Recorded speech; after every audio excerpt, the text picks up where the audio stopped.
So far, so good for the Sox in the Sunshine State. Two excellent pitching performances backed by some sparkling defense have seen the Southsiders primed for a series sweep.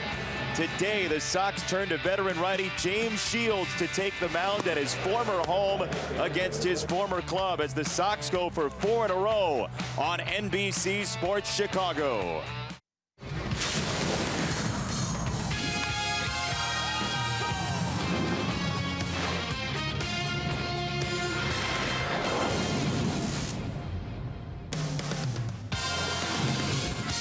Beautiful sunshine outside, and that's the spirit in the Sox clubhouse after winning 3 straight, 2 in a row in this series and going for the 3-game sweep here at Tropicana Field against the Rays. Thanks for joining us once again. Jason Benetti, Steve Stone along with you, and Jose Abreu. We talked about it just a couple of weeks ago, started to hit the ball well again, and he is just on fire. He's one of the things that the guys look to for offense, and one of the guys in the middle that keeps getting the job done. As long as he keeps hitting the ball, the Sox are going to keep scoring, and they're scoring just enough. He keeps hitting the ball out of the ballpark. This was the first home run of the series, this coming to left field, but he saved his best for yesterday. A Titanic shot to straightaway center field. They said it went 416 feet. Seemed to have gone a lot farther than that as Jose just cracks the baseball. So he continues to be red hot. The Sox continue to win games, and all is right with the world. We've discussed the nooks and crannies of this ballpark and the rings and catwalks up above, and if anybody knows it very well, it's James Shields, who's made 111 starts in this building. You absolutely have a chance to beat the team that brought you to the major leagues, and that gives you a certain sense of, well, heightened anxiety. James looking forward to this, I'm sure. He wants to beat his former team, and against the Rays, well, he's undefeated against them lifetime. He threw the ball very well this time out. This is early in the season. Things look well for him, but this year, the numbers just haven't worked out. He's thrown the ball pretty well. He doesn't have the wins to show for it. But that's what he's done against the Rays. So when you face your former team, you want to do well. He's done unbelievably well. And James looking for a big effort as the Sox try to win their 4th game in a row. Going for the sweep on the way home. The Yankees and Indians await at Guaranteed Rate Field, but business to take care of this afternoon in Florida. Sox and Rays, 2 low-scoring games. The defense has helped win them for the Sox. First pitch coming up.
Brought to you in part by Toyota. Tested, trusted. Toyota. Toyota. Let's go places. Blue Cross and Blue Shield of Illinois. Through it all. By Lexus, who encourages you to experience amazing.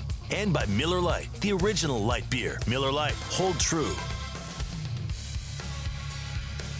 See, this is one of those series where you'd actually like to be able to see the outdoors. It hasn't rained very much at all. Beautiful sunshine outside. However, the way this stadium is has been perfectly keen for the Sox after winning 2 games in a row by 1 run each, trying to sweep the Rays. And here's the White Sox lineup that'll try to do it. Brought to you by the Webb Auto Group for the best lineup of Chevys, Fords, Mitsubishis, Genesis, and Hyundais at the best price. Go to webcars.com. Abreu in the 3 spot, 11 extra base hits in his last 12 games. Polka to follow, and Dustin Garneau makes his White Sox debut batting 9th. Let's take a look at the defensive setup for the Rays. Put out there by Kevin Cash, it's Lau, Kiermeier, and Smith in the outfield left to right with Duffy, Adames, Wendell, and Bowers in the infield. Michael Perez gets a nod behind the plate, and our Lexus Experience amazing first pitcher, not necessarily a starting pitcher, but he's the first one, Hunter Wood. He's on for his 5th start, if you call it that. It's his 13th game. His ERA is a fine 3.05. He's got a good fastball. He'll get it up there 97 miles an hour. He throws consistently around 95, 96 or so. So that's something to look for, although briefly.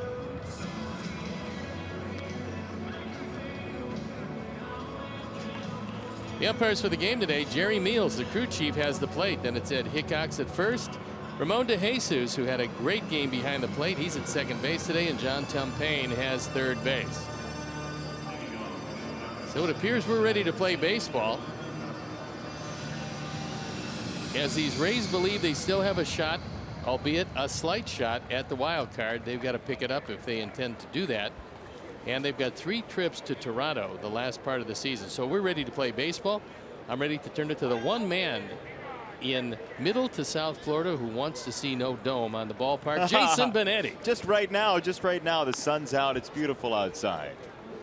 I'm asking for the option. This canopy is lovely, certainly. There you but look, go. You got outside. Live shot of outdoors. Can't beat that. There it is. Yoan Moncada into right field. Alex Smith for out number 1. Just give me the choice. That's all I'm saying. Give us a button up here in the booth to get a little bit of sunshine overhead. There it is. You got all the sunshine you want. Some of the humidity, a few of the bugs to go with it. Hasn't been that buggy here. No, because you've been inside all the time. Guess that'll do it. Might be right. Usually will. Yolmer Sanchez, who's 1 for 5 in this series. He's got a couple of walks. You mentioned the wild card hunt. This has been a damaging series for the Rays. No other way to put it. The Sox have gotten in their way. 1 game over 500 right now. Nearly double figures back of Oakland for that second wild card spot. And the way Boston is playing, you're certainly not going to catch them. You're thinking about perhaps catching the Yankees, but there's a few games separating the 2 of you at this point.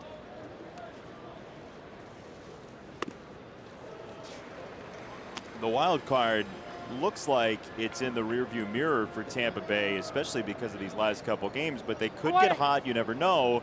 They've played well against good teams, but the A's are making a shambles of everybody else as Sanchez takes strike 3 and 2 gone. The Oakland Ball Club is playing just outstanding baseball. They're 20 games over 500. They're only 5 games in back of Houston, which is somewhat surprising. They're winners of 5 games in a row. Houston, to respond to that, have won 4 games in a row. But Seattle, well, they've scuffled. They've lost 5 in a row. They now find themselves 2.5 games in back of Oakland. And if you're looking at who's played the better baseball over the past month and a half, it's Oakland by far. far. Good curveball for a strike from Hunter Wood. Not easy to get a good feel for the curveball when you're starting a baseball game, especially when you're not used to starting, and Wood is a reliever, but young enough with a good enough arm to maybe factor into their plans next year. He faced all of 1 batter last year, so he still qualifies as a rookie certainly this year, but 1 batter faced. He got 1 out, and that was all for his major league career until this season.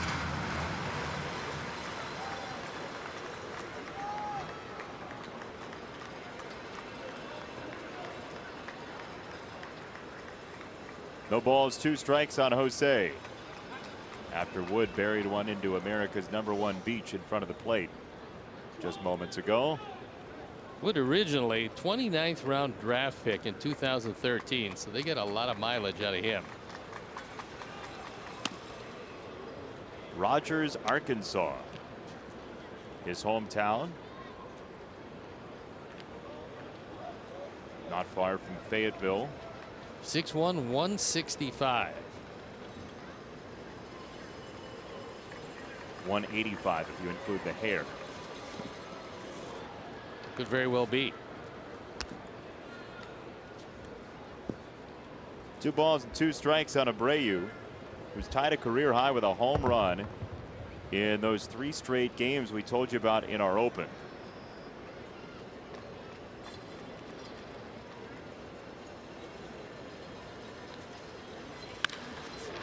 Up the middle, base hit. Well, these days, if you make a mistake at all on Jose, and that's exactly what Wood did, he threw what appeared to be a cutter or a slider, got the middle of the plate with it, and Jose just hit the daylights out of it. If you make a mistake these days, he's not missing it very much. That was indeed a hard slider, but he had too much of the plate, and Jose, as he's done consistently over the last few weeks, hits it hard. He's hit the ball everywhere. Yeah. And hard everywhere. That ball he hit yesterday to center field was a liability risk for the insurance people here. Ball was crushed. As Polka takes a strike.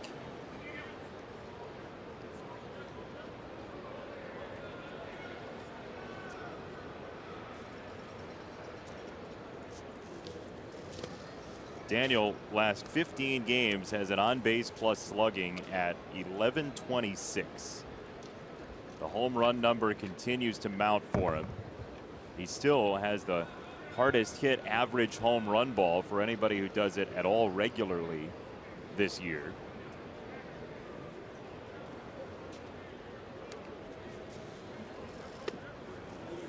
It's been a very nice find for the Sox. Really has been. I mean, he's shown that, #1, you can use him off the bench, which is something that a lot of left-handers aspire to. I mean, if you're not going to play every day, it's good to get a reputation of being able to hit off the bench, because that's not an easy thing to do. Especially hit for power off the bench. That's rare. And especially shown the fact that he can certainly qualify as a designated hitter against any and all right-hand pitchers. 3-1. Abreu at first. Daniel takes a fast one for a strike.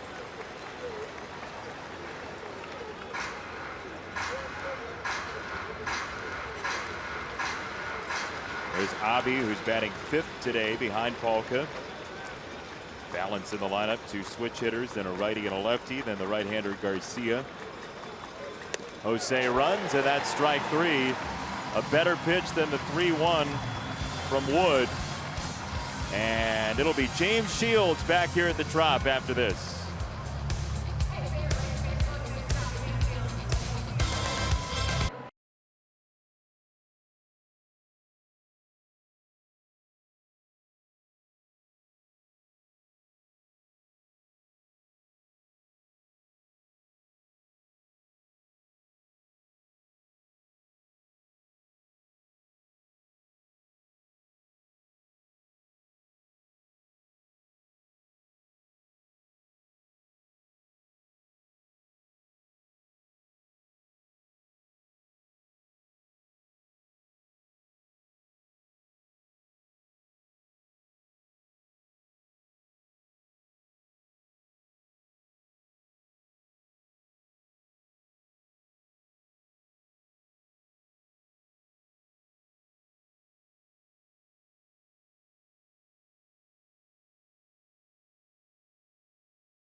in this game than Duffy and Bowers. Wendell, the left-hander, Choi, Kiermeier, Lau in his major league debut, Perez back in the lineup, and Adames, the right-hander, batting ninth.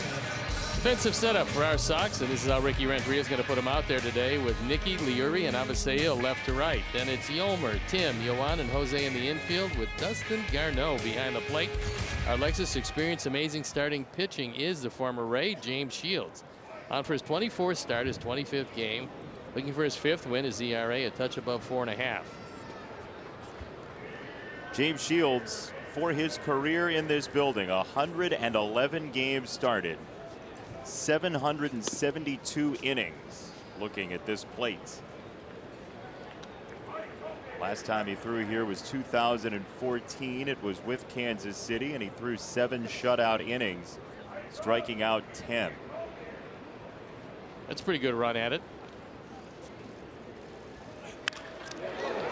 This is a leadoff single for Malik Smith, who, if he were traded to the National League or sent to AAA or off to the Mexican League or to Japan, we'd all be in better shape with the Sox.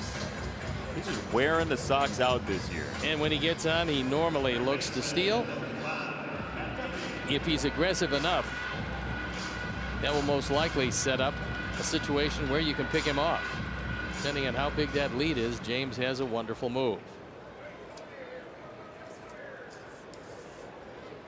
They leave out any leagues Malik Smith could end up in? Oh, he could be in just about any league. NHL, NBA. Send him somewhere.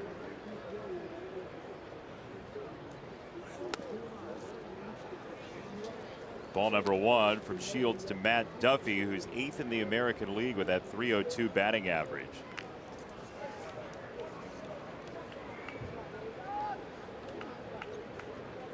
Tampa swiped 74 bags. Smith, 22 of them. Far and away the #1 base stealer in this team.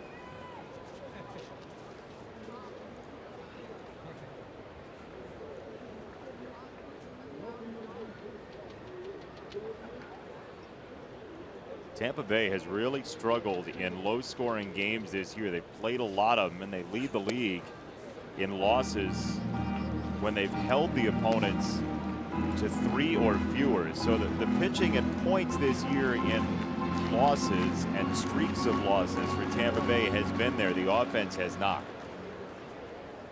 They played 45 one-run games. They're 20-25 in those games, and so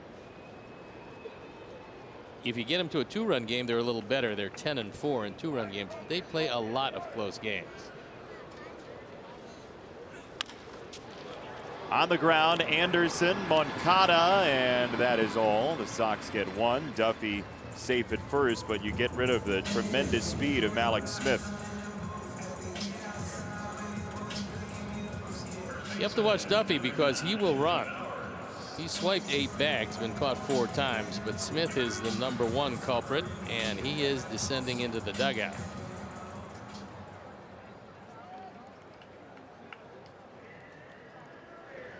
So here's Jake Bowers, a 22-year-old out of the state of California, who's been very quiet in this series. The Sox have held him down and hitless in the first 2.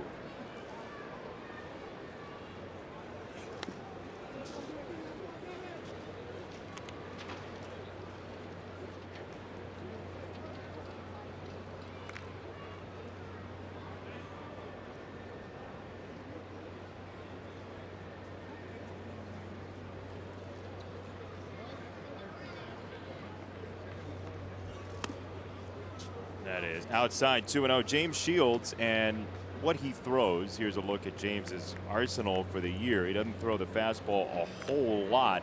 Combined sinker and 4-seamer, but the changeup batting average is better than it's been in previous years, the last couple. I think he's added some velocity, and I think that's really helped his change. Because now that the velocity is up, the disparity between the 2 pitches are greater, which is what you're looking for.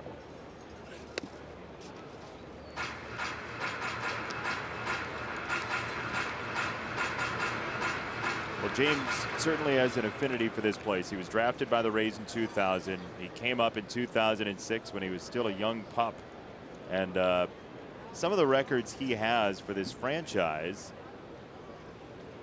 could be difficult to challenge, especially the shutout number that he's put together in his Rays career with 8 of them. They're going to use openers, relief pitchers to start. Ain't nobody going to catch those 8 shutouts. No, I would think not, especially when your starting pitching goes 2 innings or less. Not conducive to shutouts. No. It's a team game. Or wins, for that matter.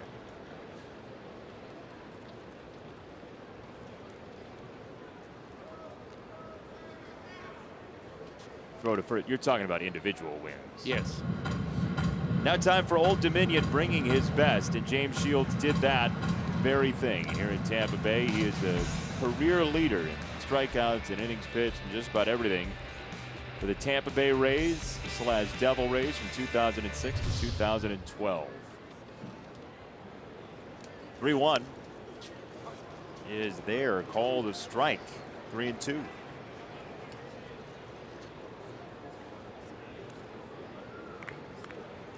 Joey Wendell is next. He has been a very hot hitter in the last month plus, although the Sox had him 0 for 3 yesterday.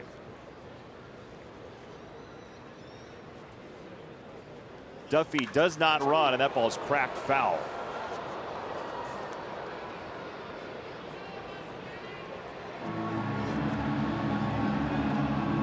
When the mascot gets the ball, what happens? Is that Flava Flav's cat? That's it. That's Ron's brother, DJ. That's him.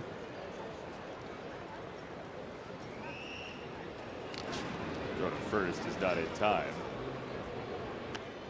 Wonder how many home runs onto the roof of Old Comiskey DJ Kitty has. Probably not. How could you be sure? He looked very spry on that They don't foul ball. allow him out of this building.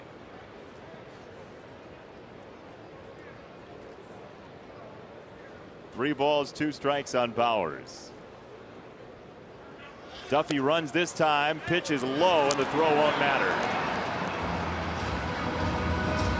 Ball 4, 2 on, 1 out, first inning.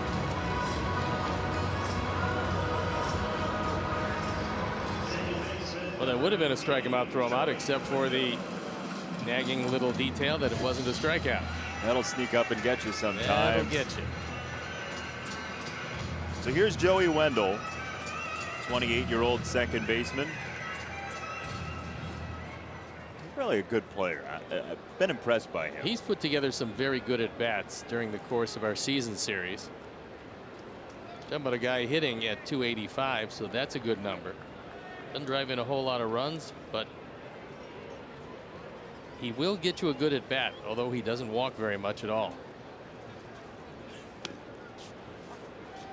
A strike on Wendell. And remember, as James Shields asked for the signs again, this is the first time he's worked with Garneau. They had the meeting before the game. Ricky Renteria said he talked to James before he decided to put Garneau in the lineup, and Shields said, let's go ahead and do it. When you're 36, you get the veto pen on things like that. Well, James is going to call his own game anyway. He's just going to shake him off when he doesn't want what it is that Garneau calls. 30-year-old catcher who's been up with Oakland and Colorado in the past for 87 games in the majors.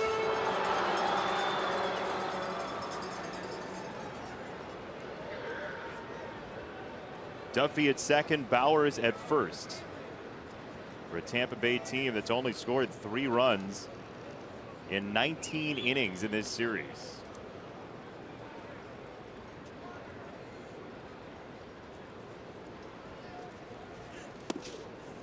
Fades inside, 1-2. Sox have back-to-back wins with 5 hits or fewer offensively for the first time since July of 2015. And as you'd imagine, it was the starting pitching that carried the Sox in those couple of games. Jeff Samardzija threw a shutout. Carlos Rodon 6 scoreless in the second game.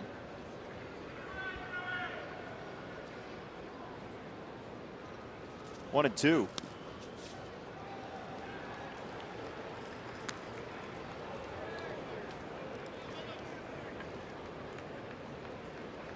2 balls and 2 strikes on Wendell. A single, a fielder's choice, then a walk. The reason for the traffic and the 1 out here in the first. That's outside. 3-2.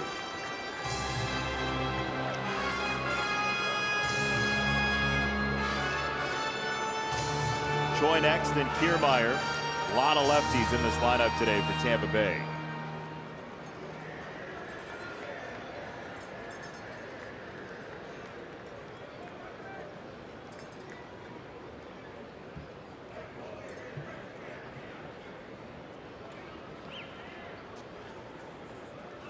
Three and 2. That's fouled to the screen. Since July started, Joey Wendell has an on-base percentage of .433. That's a good number.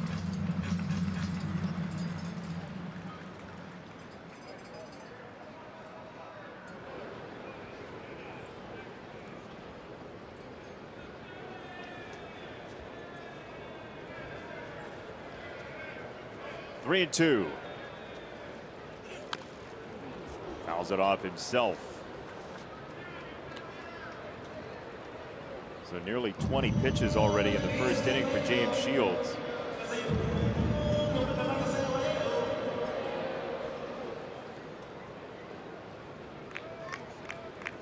He's nearing 400 starts for his career, and more than a quarter of those have come in this building.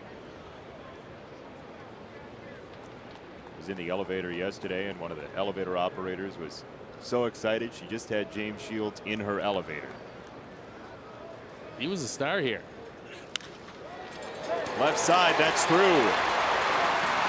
Duffy's coming home. Nicky with a bobble. He was going to score anyway, and it's an RBI single for Wendell.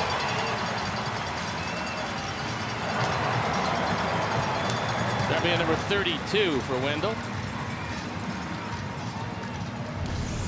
And the leadoff base hit after the force out turns into a run. Taking it through the left side. It's the second time in this series he's gone away from the shift. And the Rays have the lead.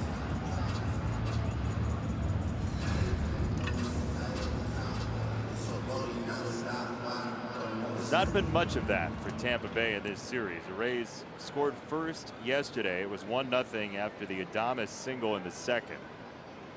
Sox scored in the fourth and then won in the ninth to win. Choi takes a strike.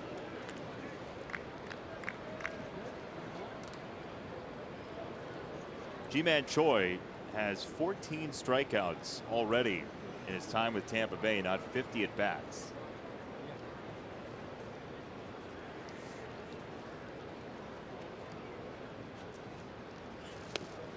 Oh, and 2. That was a good straight change he threw by him.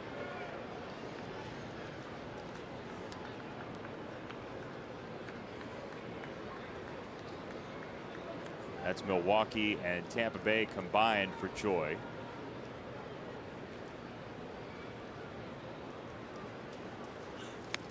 And strike 3. Very quickly Shields gets rid of Choi, and 2 down in the inning for Kiermeier. He went to all off speed pitches. It was a slider and 2 straight changes, and he got out Choi.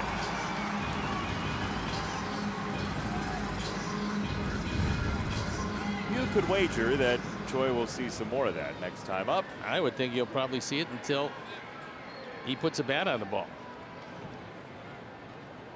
It's Kevin Kiermeier, who's just 2 for his last 21. One of the great defensive players in our game.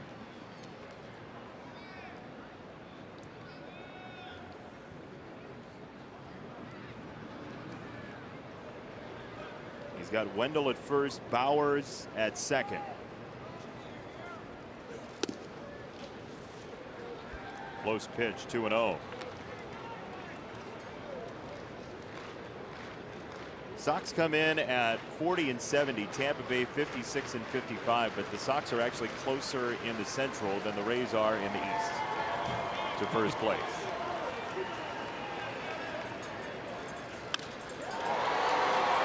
Center field. Garcia for out number 3, and the Rays do get a run, but that's all. They strand 2, and we'll play the second.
True moment later in today's game. And we'd like to welcome all our viewers watching on Cooperative Telephone Exchange in Stanhope, Iowa, north of Des Moines. Hello to all of you folks. And we wonder whether or not Cooperative Telephone Exchange is a competitor of Kamka's Swap Meet. No, sounds like it. I wouldn't think so. You don't think so? They No. just exchange telephones there, not Major League Baseball players? Nope. I think we may have a swap meet for you later on. Ooh, Get your good. credit card ready. Do you have a gift card? I know somebody gave you one of those for Hanukkah. Yeah, not to the swap meet though.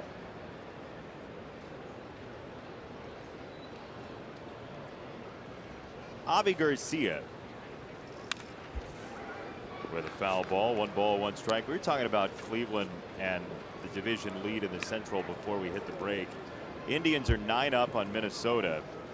And I read an interesting article a couple of days ago that brought up a point that I think is worth talking about, that Cleveland, because it is the worst of the division leaders record-wise and is behind the wild card teams too, basically is the waiver gatekeeper for the American League. If somebody tries to sneak someone through and the Indians believe that that player is going to be traded to one of the competitors, the Indians could fairly block that player and claim him. So you could essentially be the barricade to trade to the American League if you want to be. Well, the trades to a couple of contenders, certainly. Right, to all the teams that you're competing against.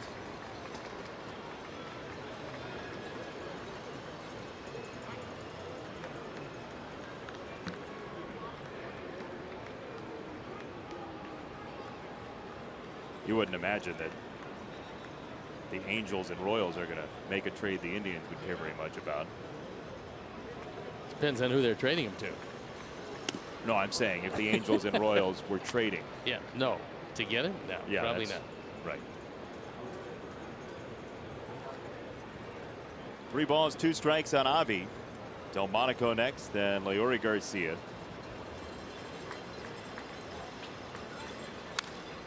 And another foul ball.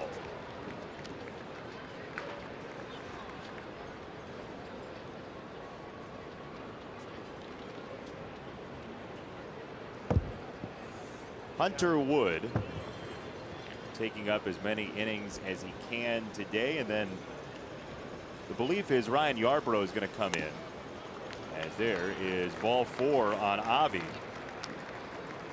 So Garcia takes his second walk of the series. He came into the series with 3. He's got 5 now, as we tell you what else you're going to see in our telecast today, including the swap meet. Frontline starters for sale. A milestone for Luke Appling, and then around Major League Baseball, it was a rematch, but yikes. Not good for one team, and we'll show you why. At Dodger Stadium. Avi's on a walk binge. You never know where you're going to find those walks. You got to pick them up when you can, especially when you're all the way up to 5.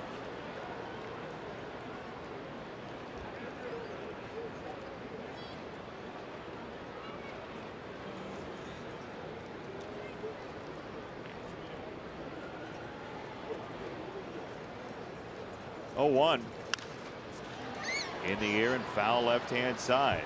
Souvenirs galore early on in this game.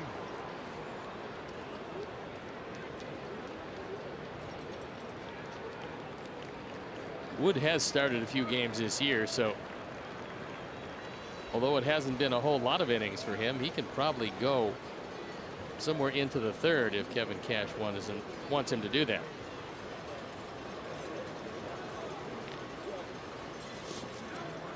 Check swing, like he held up. And he did. 1 ball and 2 strikes on Nicky, who's turned the power up recently. And it feels like he's finally in the pocket. He's finally in the groove. It's a long time to miss, close to 2 months of any season.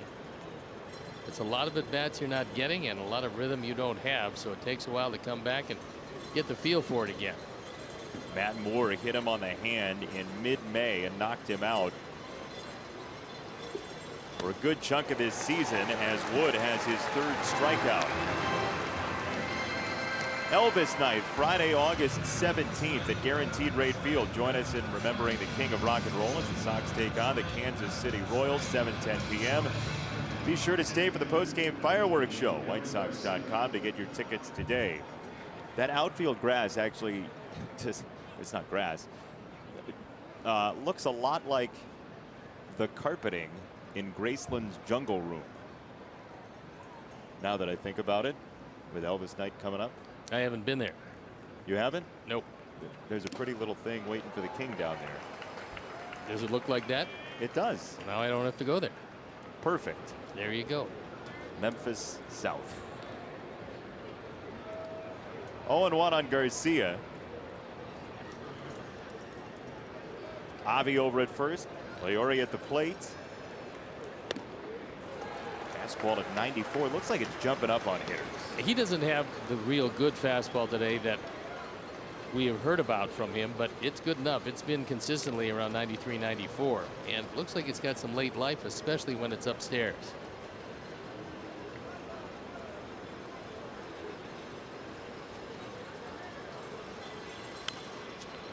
Wrapped foul, first base side. Great effort by Debo. Want to make sure he wasn't hurt. Just here on August 5th, you just don't want to go on the DL. Well, he's got to position the defensive players. He's got to be worried about Avi over at first. 0-2 on Leori Garcia. And he does clip it foul.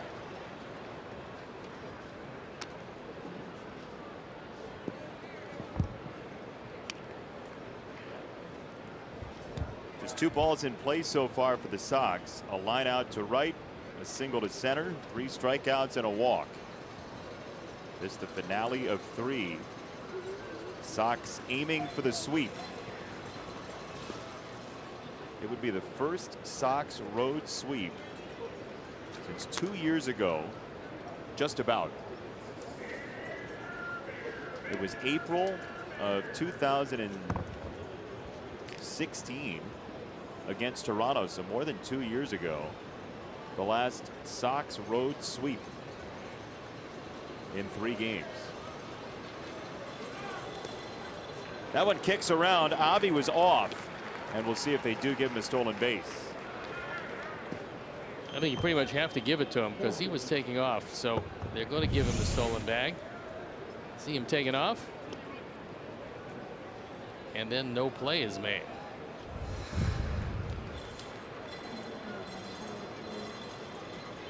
First steal since August of 17.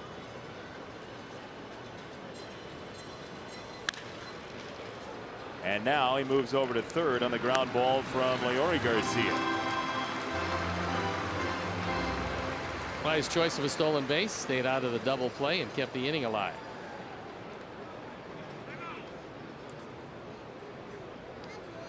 Wood wants a new baseball. Anderson comes up.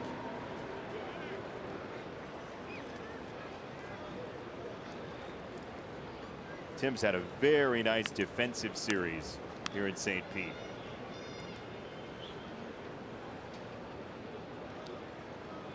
Talked about the fact that this artificial surface is a little bit quicker than the normal surface he encounters on a daily basis. He also said it was pretty bad on the legs and knees. It is that. Why? Just not as much give? There isn't. I remember working out in our artificial surface ballparks, and I could feel my back and legs going off to the next city. On the ground, Wendell, and it's a tough play, tough enough to tie the game.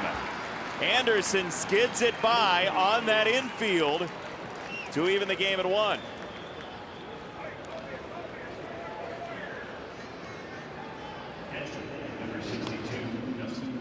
They give him a base hit, and interesting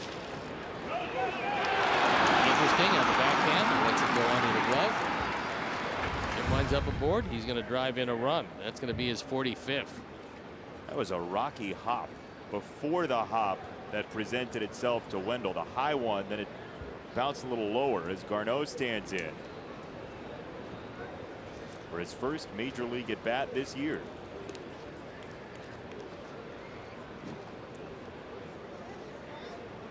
He was 21 for 102 in Charlotte.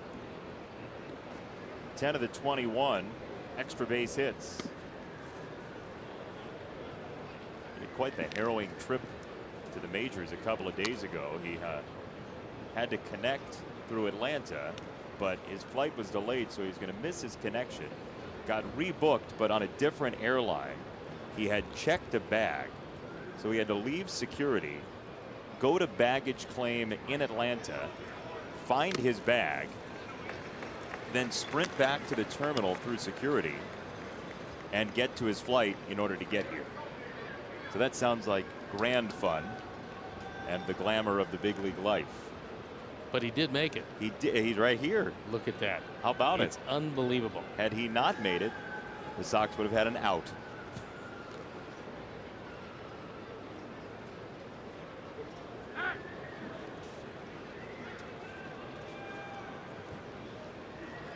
The pen up and going.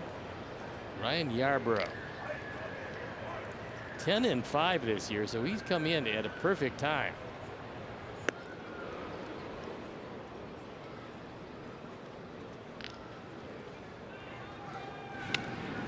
That throw was wide. Anderson had a pretty sizable lead.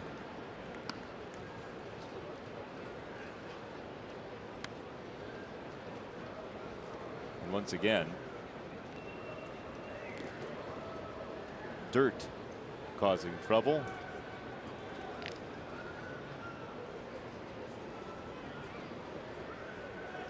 There he goes.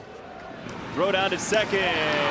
Not in time. Stolen base for Tim Anderson. Tim got a good jump because that was a really good throw by Perez. Tim able to beat the play, stealing his 22nd bag of the year, been caught 7 times. This throw is right on the money, but Tim got such a good break that he's able to beat the play, throwing his body away from the tag as he goes to the back of the bag. Looked like he anchored himself, but there was a chancy moment there. Number 22, as Garneau takes a ball in the dirt. 2 balls, 2 strikes.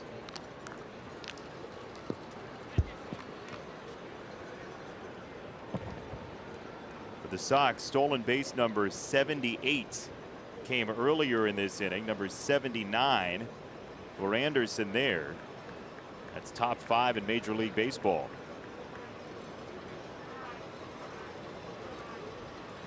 Two and two.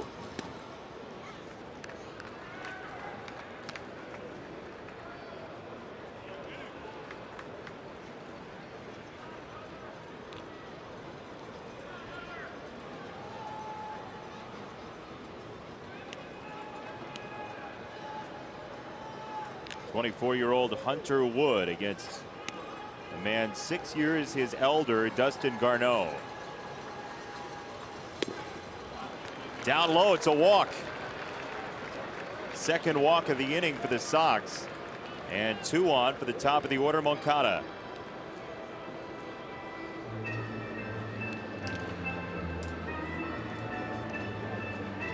That is all she wrote for Hunter Wood. So it is going to be Yarbrough against the 2 switch hitters at the top for the Sox. Moncada is next when we come back.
Yarbrough is the man coming out of the pen in the second inning, which is not unusual for these Rays.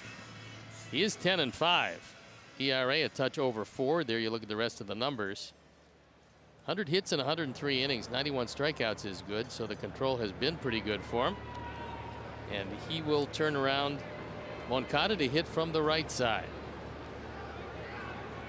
See, this is where what the Rays are doing in terms of using an opener and trying to create the best matchups for themselves can actually provide you something of an advantage, because Moncada and Sanchez have been better this year, though Moncada beat him from this side the other night, have been better this year from the left-hand side.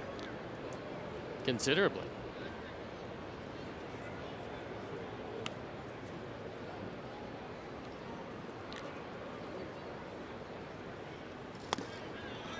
Up high, 2 balls, no strikes from Yarbrough, who's yet another Tampa Bay rookie this year.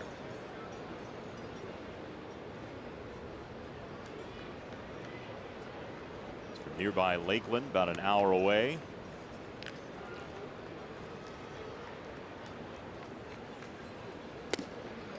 There's a strike, 2-1.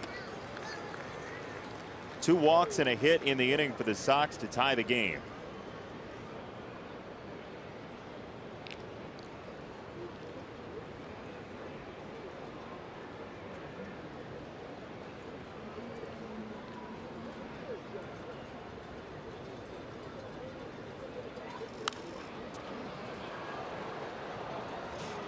Yarbrough came over from Seattle in a 4-player deal.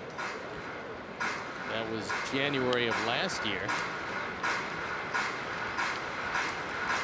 About that number. Moncada, 18 walks since July the 10th, 3rd in baseball.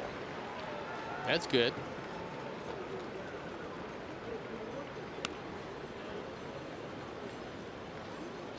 2 balls, 2 strikes.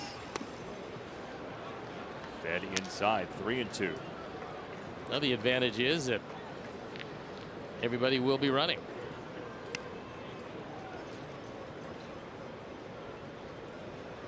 Gomer waiting patiently to see if the inning stays alive to him.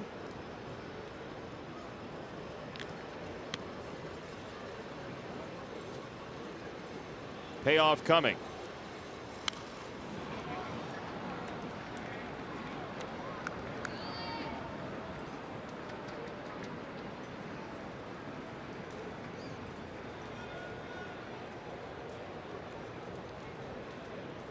Until this year, Yarbrough has been exclusively a starting pitcher.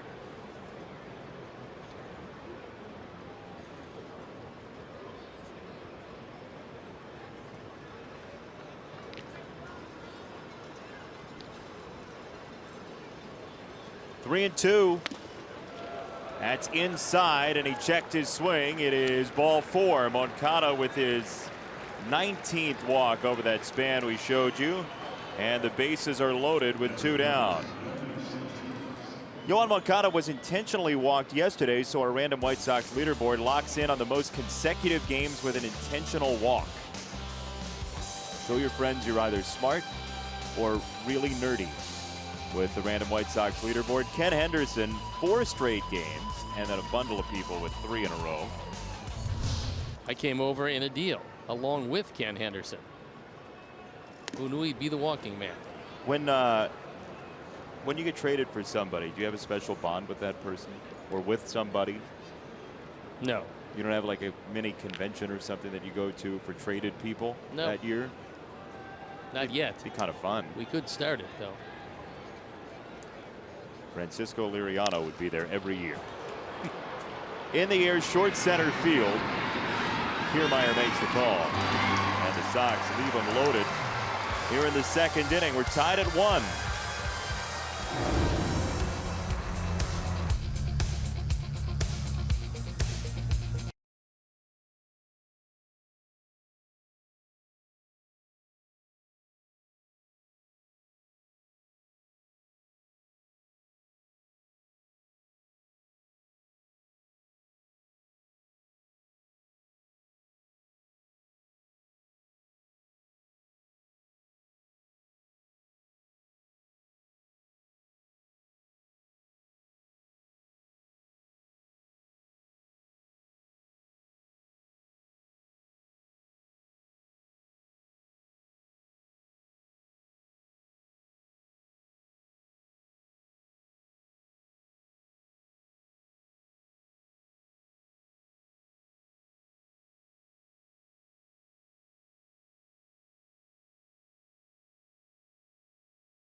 With White Sox checking, an official White Sox MasterCard debit card only available at your local Wintrust Community Bank. Go to wintrust.com/Sox to learn more.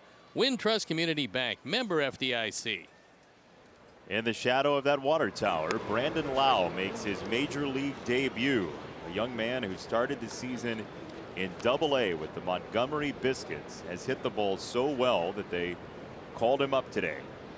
They get a couple of guys who spell their name exactly like he does, only it's pronounced low. You're saying he says it wrong? Because it's his name, he gets to pronounce it any way he wants. He's a former Maryland Terrapin from the state of Virginia. You saw the gaudy power numbers from the minors, and Shields, as you would imagine with a young player, is going to go to that off-speed stuff. He might have hit 22 in the minor leagues, but they probably weren't off good straight changes. There's a few fastballs mixed in there. No, no, yes from Shields, and he gets a ground ball foul. There's yet another straight change. Lau got up to AAA just 2 months ago, June the 7th.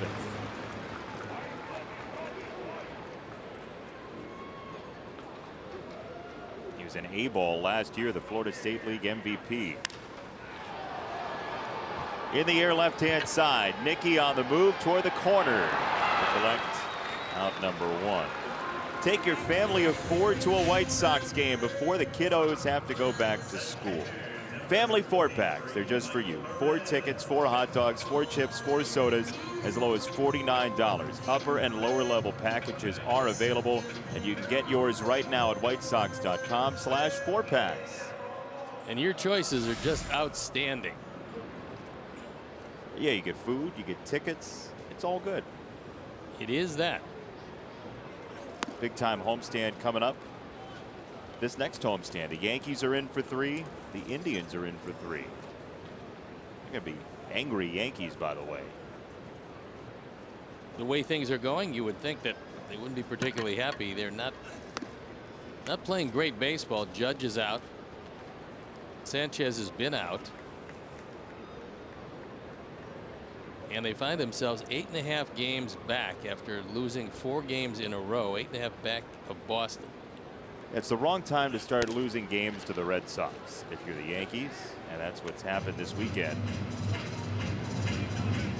Boston going for the sweep this evening.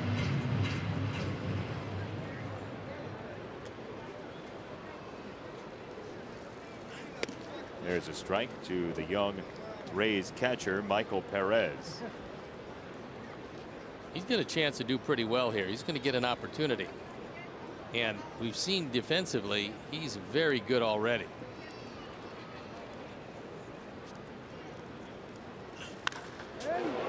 That ball's hit well down the right field line, but juiced foul. Fortunately, out a little too quickly on that one, as that one was hit awfully hard.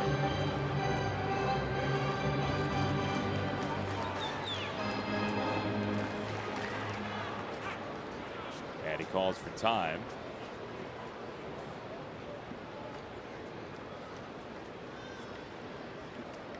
Two hits in the first inning for the Rays to that 1 run, and there is ball 4. James has walked a pair the first time through the order.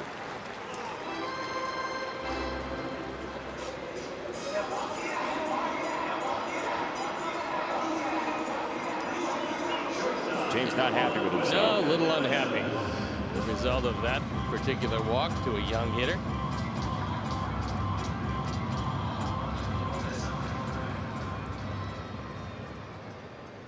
Adames going to get a chance to play. He's going to show what he can do now that Robertson has gone on the disabled list. So he'll be around at least playing for 10 days. Then you never know. If you establish yourself, you might get an opportunity to play a bit more. Well, there's a chance Robertson needs surgery. So if he ends up being on the shelf for the rest of the year, you might see Adames take over that spot. Depending on the defense, he's got 4 errors his last 8 games.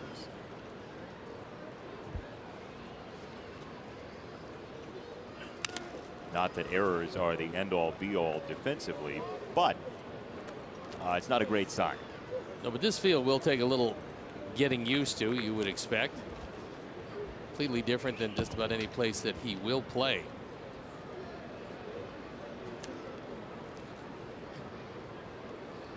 Of course, they are going to Toronto.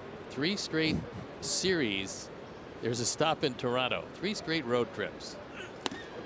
It's a wild schedule this year. That's really amazing to not have gone to Toronto at all until, well, just about the middle of August, and then you see them the last 3 road trips that you're going to be on. The Royals, same with coming to our place. The Royals basically live in Chicago. Sox will be in Detroit twice in a matter of a week and a half in August.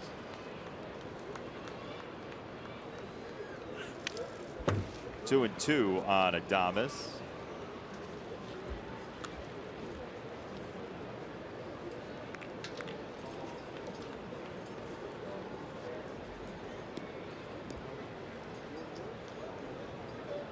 Total runs in this series: Sox 6, Rays 4.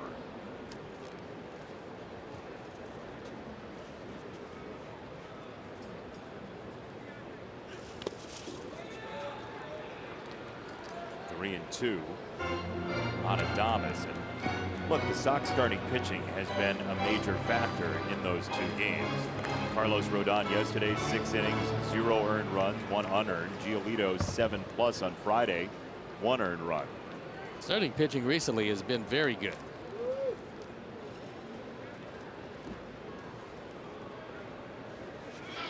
Runners off, and this one's tapped third base side, rolling foul, and that's good news.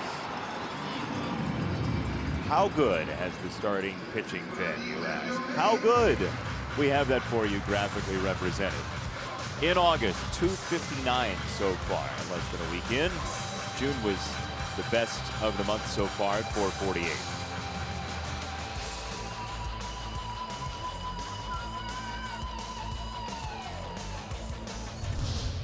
So 3 balls, 2 strikes on Adames. And Perez was off to the races, so it's rare you see a catcher used in a situation which approximates the hit and run, but that's what Kevin Cash did on the last pitch. And a really nice jump for himself, too. There he goes again, and that's ball 4 again. 8-9 hitters both walk, and we'll see if that's foreboding for James here in the 2nd inning.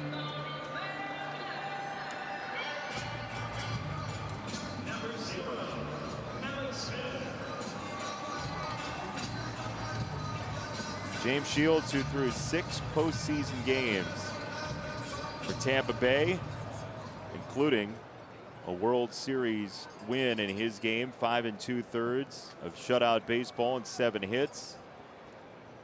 Back in 2008, 10 years ago, against the Phillies. Alex Smith, a wild cut. It was a good breaking ball that just kept going down and in, and Smith made up his mind he was going to swing at it. Didn't matter where it wound up, and that one almost hit him.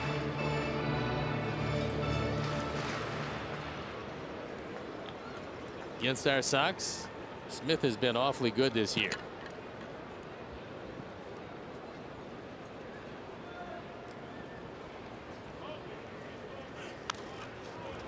Popped up back of home. And it's 0-2 on Malik Smith. He was tied for 3rd in baseball with 8 triples, 4 of those in the last month and change. So not only did he hit it well back in April against the Sox, but recently he's been an extremely tough out.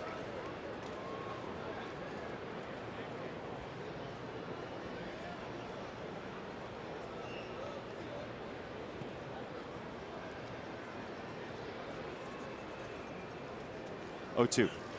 Swing and a miss for strike 3. 2 gone. James was determined he was going to get him on a breaking ball, and it was a breaking ball that did him in. Good curve. That one stays down out of the zone. Smith cannot check it up. So he's the 2nd out of the inning.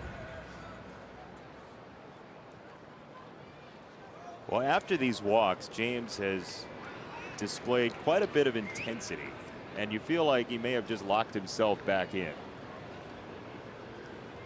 3 good solid pitches to Smith after a couple of walks.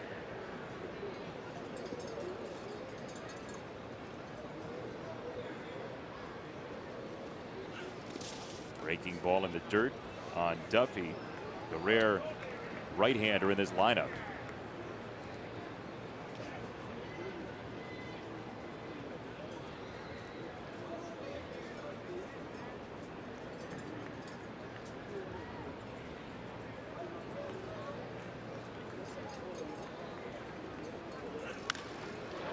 To right field.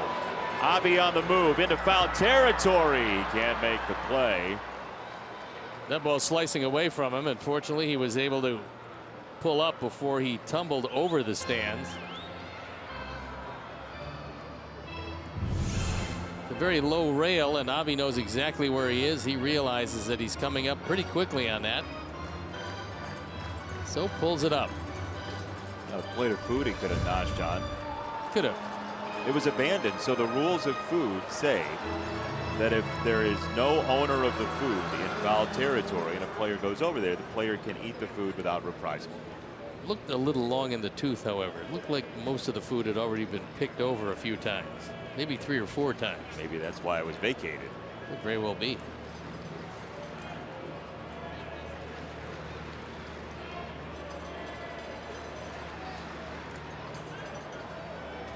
One. That's down. 2 balls and a strike on Duffy. As the Rays continue to see the whole arsenal from Shields, 50 pitches, not through 2 innings.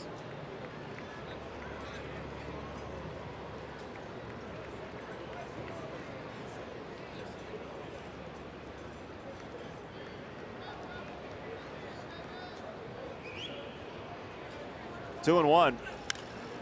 Golf foul right side. 2 balls and 2 strikes. So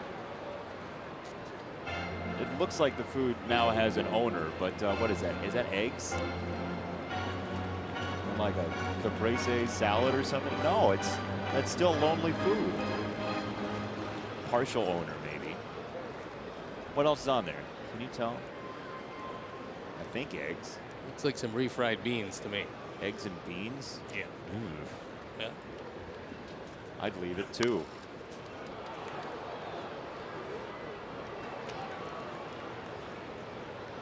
Two and 2. Oh, that's where it came from. Got the nice buffet out there. Hot dogs, salad, eggs. Breakfast picnic. Couple of dressings. Nice. All kinds of condiments. There you go. You can eat from 9 a.m. until 6 p.m. with that spread. Breakfast to dinner. That's in the dirt. 3 balls and 2 strikes. I think they're planning for a long game over there is what they're doing. Well, eventually you'd have to figure James would start getting the ball over the plate. It's been his MO for the most part this year.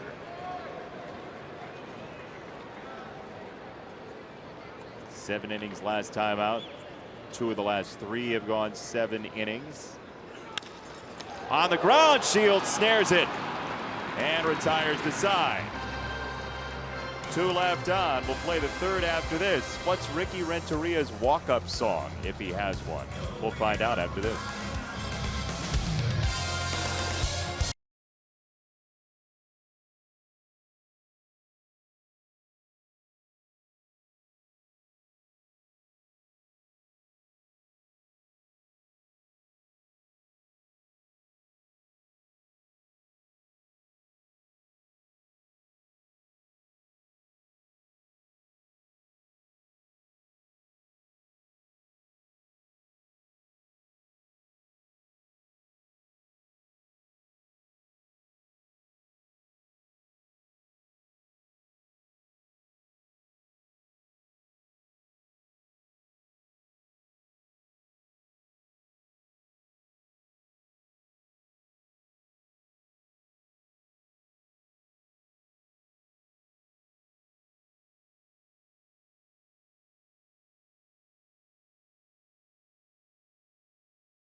Nowadays in baseball, everybody's got a walk-up song. What would yours be? Well, I know what yours is.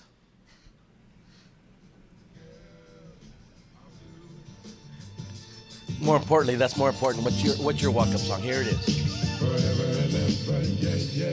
That's my answer to your question. There you have it.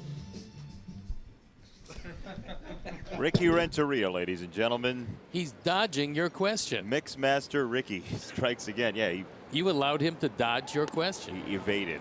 I know. Yeah. It's unbelievable. You got to go back to that. Ask it every day until he Sure. gives me an answer. Yep. I like it. Because he can only have queued up your walk-up song just that once. Looked like he was ready for that. He was actually just playing the song prior to us getting the question. So all he did was turn up the volume of the song that he was listening to before. Sorry to peel the curtain back. Yeah, it looked like he was queued up and ready to go, but apparently not. 1 ball and 2 strikes on Jose Abreu. What would your walk-up song be? Wonderful Tonight? Eric Clapton? No. Seems to be your kind of jam. Slow jam? No. You're dodging my question too. Well, I'll come up with one. I won't put your walk-up song on the air. Right, I asked for yours. Yes. I'm coming up with it. I Mine- have to sift through a bunch. Honestly, mine would be Phil Collins, Against All Odds. To wait for you is all I can do. It's the chance I got to take. No jacket required. It's the album. That's what I mean. Yeah. 3 balls and 2 strikes on Jose. Check swing. He didn't go. Correct. Leadoff walk for Abreu. The 2018 Chicago White Sox are presented by Guaranteed Rate, your home team throughout the season and the official mortgage provider of the Chicago White Sox. Get started today at rate.com. Since you didn't answer, we are going to open it up to our Twitter folks. What do you think Steve Stone's walk-up song should be? See, that's what happens when you don't answer right away. That's what happens? Yeah, then everybody else gets to guess. Well, that's okay. And they're going to be shenanigans. Sly and the Family Stone, Linda Ronstadt and the Stone Ponies. I'm still delving into. Oh, I know, that was your delving sound. Some of the great songs from the past. Throw to first on Jose, who as always is a major stolen base threat. You can't hold him too close. He is 1 for 1 this year. He's picked his spot well.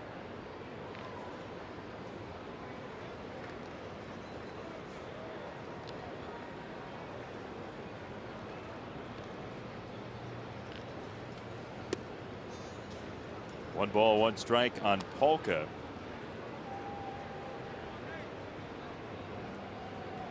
Sox have Narvaez, Davidson, and Engel on the bench.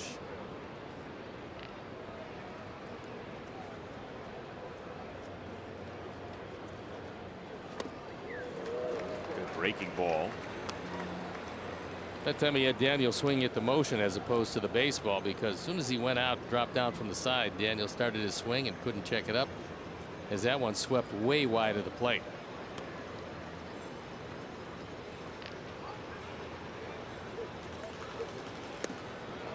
Strike 3.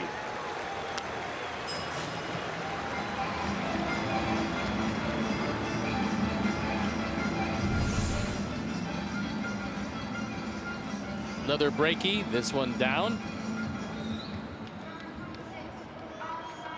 And he got him.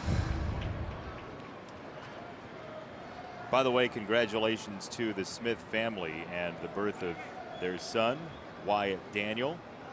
Kevin and Jessica celebrated the birth of their first, so congratulations to the Smiths. Kevin on the paternity list right now. Dustin Garneau has taken his spot for the moment, as Avi takes a strike. Last 2 years, There's been basically nobody better in baseball at getting hits against left-handed pitchers from the right side than Avi Garcia.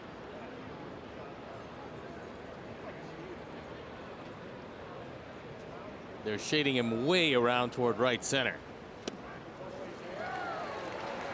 We've seen the breaking ball from Yarborough, and Avi has actually had a really nice season against the curveball as well. He's one of the Sox leaders against that pitch, so we'll see how he handles 0-2.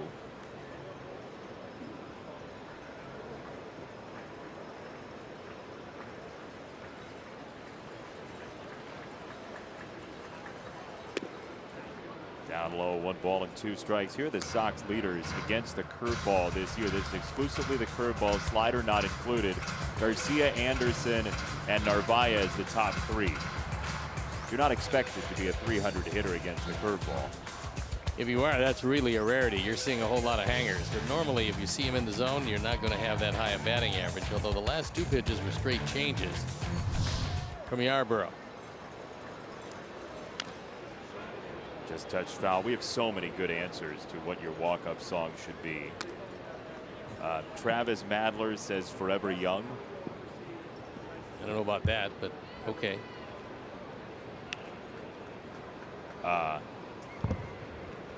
Heart of Stone says Iowa Fire fans.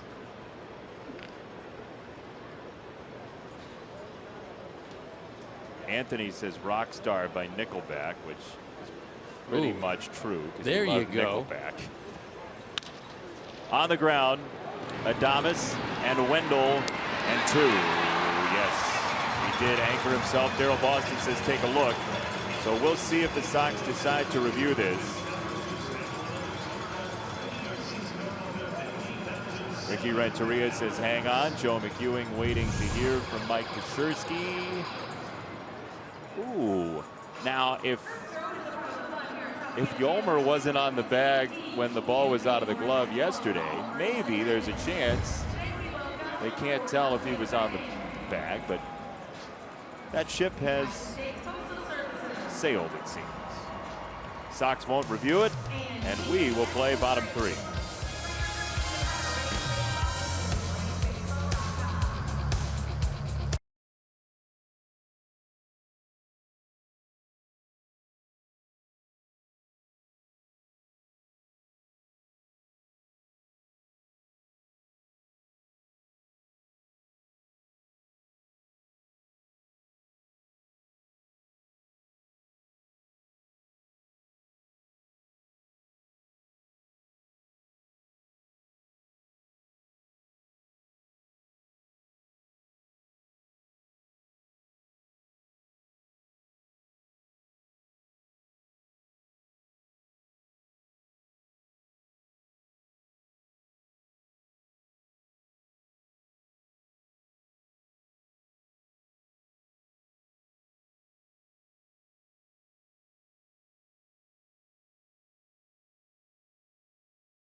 Thanks for joining us this Sunday afternoon. Jason Benetti, Steve Stone along with you, and our entire crew from Tropicana Field in St. Pete. We are tied at 1, and we thank you for joining us wherever you may be. It seems like there's a fairly clear winner of walk-up songs for you, one that's popping up quite a bit. And we'll get to that in a moment, but Doug Washington has tweeted in that your walk-up song should be All-Star by Shrek. Ooh. But Shrek's one of my favorite characters. I don't think he was the original artist on that. I think it was Smash Mouth. Yeah, I don't think so either. I'm Not Your Stepping Stone by the Monkees seems to be popping up quite a bit. Ooh, no. Too repetitive for you? Yeah. Not a big Monkee fan. 3-0. That is there for a strike. 3-1 on Bowers. Like a Rock by Bob Seger, says Jacob Long. That's upstairs. So walk number 4 for James Shields. And why not go shopping a little bit earlier today? We're going to go to the swap meet. Chris Kamka has this laid out for us. You pick one. Left or right? The swap historian. ERA hits.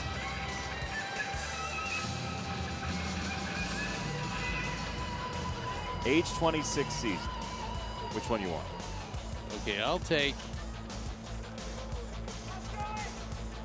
the one on the left. I thought you would, and I think it was pointing you there. So I think maybe you got trapped, and I get something really good here.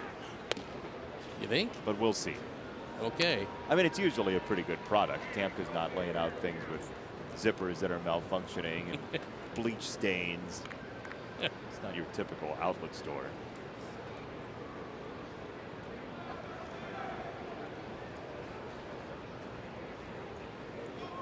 Joey Wendell.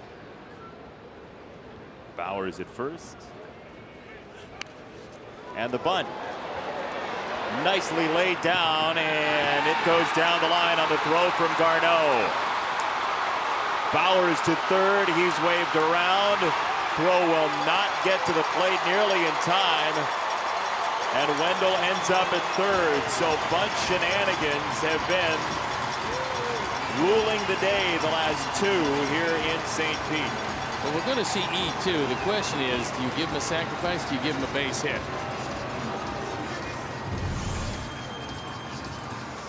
It does go as a base hit. E2. Good bunt. Hugging the line all the way, and then the throw into the runner. That's an easy play for a first baseman to get hurt, especially a right-handed first baseman. And Jose able to pull the glove back before he has a wrist problem. And it's a 2-1 game. Still nobody out in the inning. And there's a strike on Choi. Yesterday, the game winner was a bunt. Garcia scoring Anderson, and the errant throw from Duffy. Sox will do everything in their power to make sure the game winner is not a bunt, especially that one this afternoon. Infield all the way in, even with that severe shift for Choi. Contact to center field. Garcia spins over his shoulder and makes the catch on the warning track.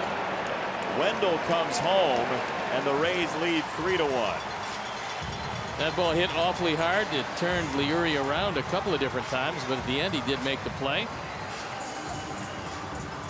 And for Choi, just his 10th driven in on the sacrifice fly. So he hits the daylights out of this one. And Liuri, with a couple of different turns, finally comes away with the baseball. So Choi with his first sacrifice fly of the year, and that is from two different teams. The first sacrifice fly.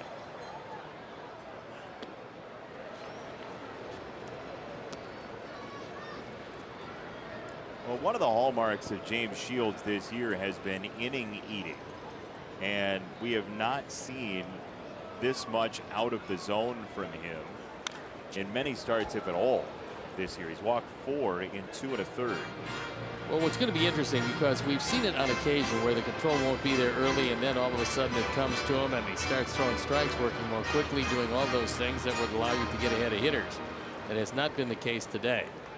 But let's see if it comes to him a little later and he can keep Ricky Renteria out of that bullpen. His season high in walks was against Tampa Bay the first time around. That was on April the 11th. He walked 5, went 6 1/3 anyway, and threw only 100 pitches on 5 walks and 6 1/3. 2-1. Sweeping pitch inside, 2-2. Took Kiermeier down to one knee and he swung through it.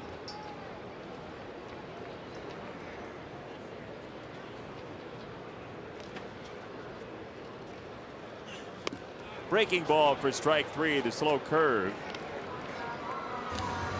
And let's see what we got at the old swap meet. You took the gentleman on the left at age 26. I've got the guy on the right at age 26. More strikeouts. Your guys got the better ERA and ERA plus. Wow, Burley versus Shields at age 26. Both World Series years. Remarkably similar. Very close. Chris Kamka's storeroom or warehouse at the swap meet must be just miles long. He's got all these players, and they're younger than they used to be. 0-2 on Lau, looking for his first major league hit. Age 26 is a couple years down the road for him.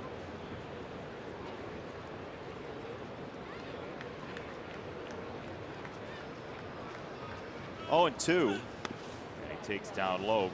Lau said that there was a road trip to Indianapolis that the Durham team took in AAA when he really started to hit the ball well in AAA, and it all started because he started eating to-go applesauce cups. So that did it. That's what it was. He will have out number 3 to go.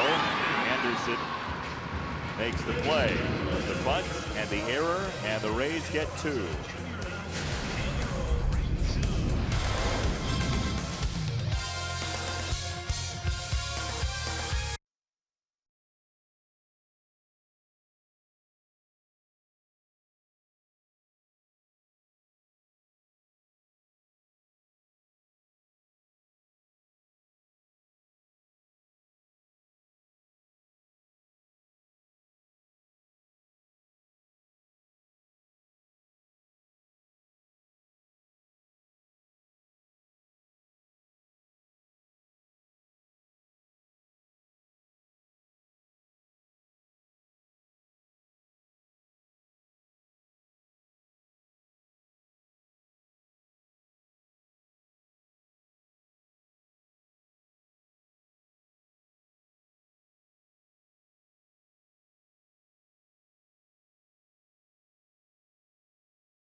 Sox take on the Yankees. Visit the Authentic Fan booth located outside sections 157 to 158 and grab a free jersey while supplies last. Lots of Sox fans in attendance here in the Bay Area. The other Bay Area. The Eastern Bay Area. First one here from Yarborough to Delmonico, misses for ball 1. Sox and Rays in the finale of this series. Tampa Bay with its largest lead of 3 games at 2.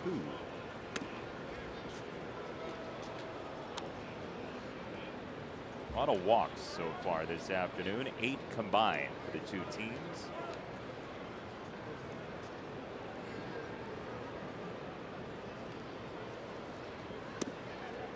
And it looks like number 9 is on the way.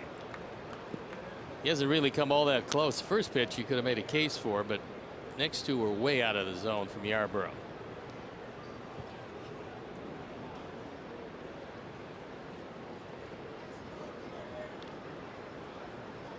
3 balls, no strikes. You'd imagine fastball. And there it is.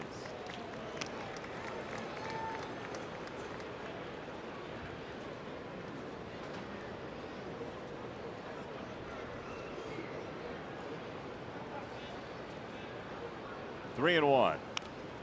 Touched foul. Surprise him with a breaking ball on 3-1.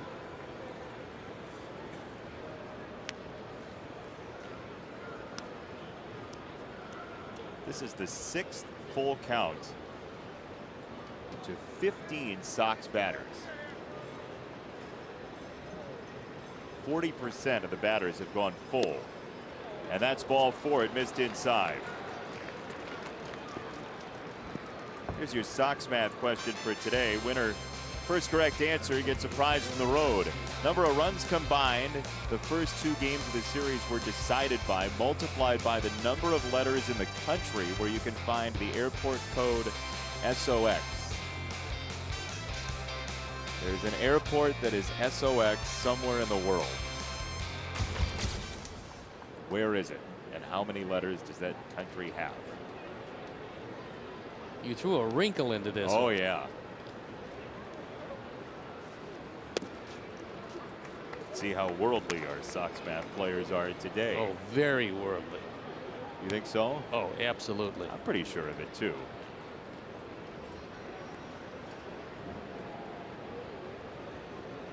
One strike on Garcia.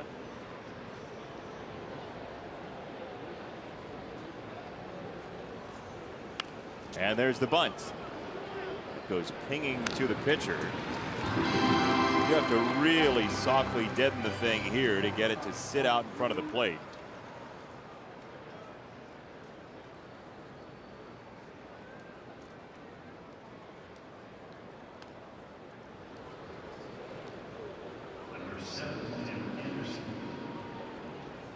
So they give Leary a sacrifice. That puts Nicky in a scoring position.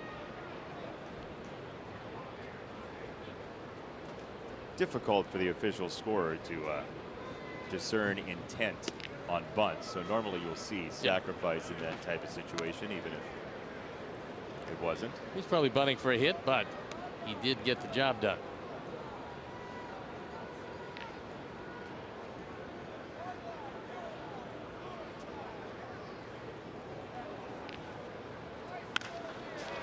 That's through. Nicky to third. He's waved around. Wow, the throw to the plate is offline.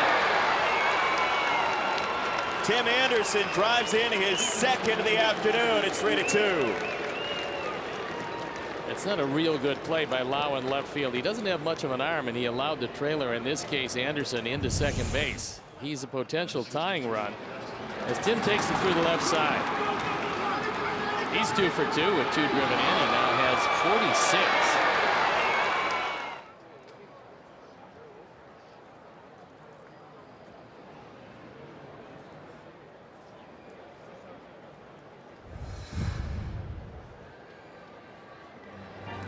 That's your run, Leroy. And now a meeting at the mound. Try to settle down Yarbrough. Kyle Snyder, the pitching coach, in a 3-2 score. Snyder, one of the largest pitching coaches around at 6'7". Took over when Hickey went to the Cubs. And he had a lot of these guys in the minor leagues, so he's very familiar with this staff, which helps when you've got a lot of young pitchers, and the Rays have a whole staff full of them.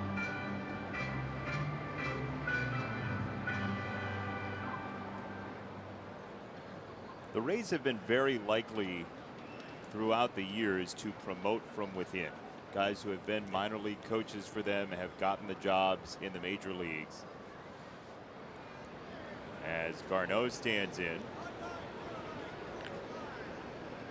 looking for his first major league hit this year.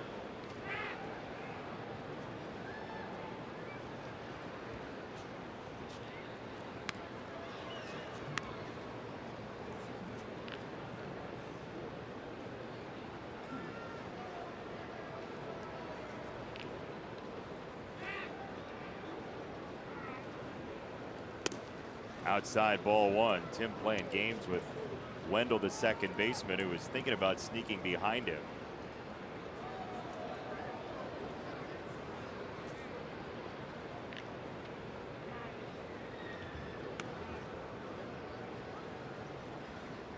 Wendell backs off. Garneau grounds it foul.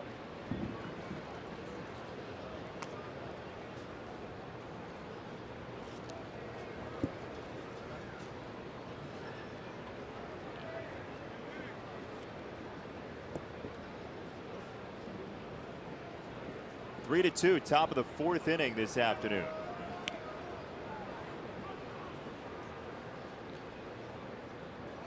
Tim hopping back and forth, now retreats to the bag.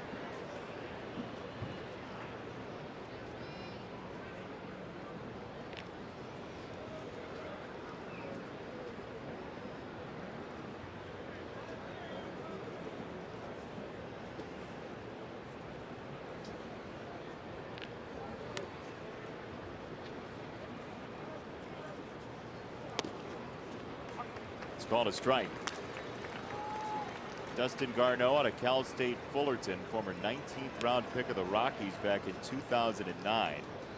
He was a waiver claim by the Sox not long after the Wellington Castillo suspension. Injuries ran through the system at the catching spot. Sox were pretty thin catcher wise, so Garneau claimed from Oakland back in May. As there's catcher on catcher prime. Jerry Meals going out there to spend a little time to allow Perez to regroup. Took that one off the mask, it looked like.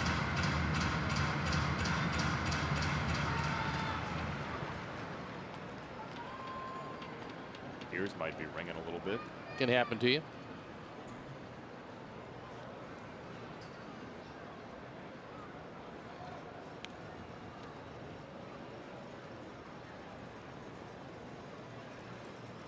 Ball and 2 strikes on Garneau. Anderson at second.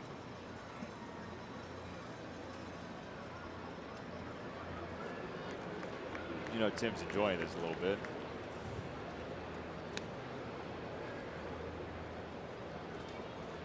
He's able to do to the middle infielders what they occasionally get a chance to do to him.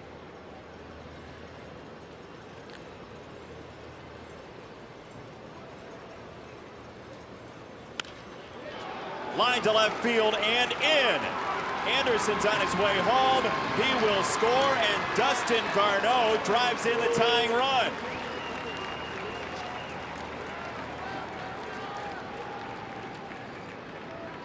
RBI number 1. And just like that, it's a brand new game. Just the 24th of his major league career.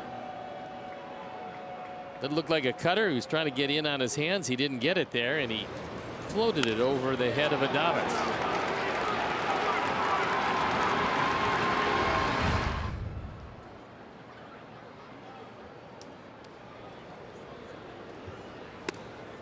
Now Moncada with strike one for Dustin Garneau. 49 major league hits now, dating back to 2015.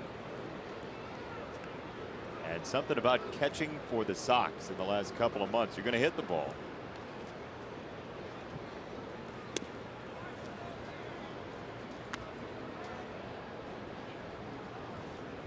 Well, both catchers, Kevin Smith is swinging it very well. Narvaez is swinging it better than anybody in baseball at this point. Smith at 307. Narvaez 283.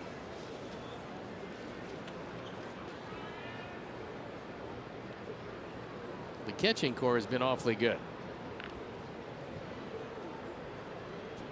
Sox going for that first 4-game win streak of the year.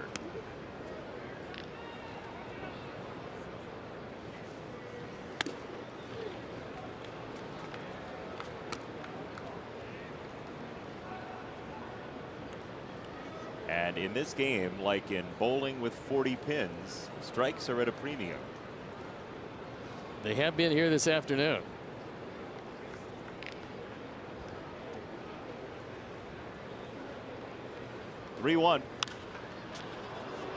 Lofted first base side. Bauer is scanning the dome for out number 2.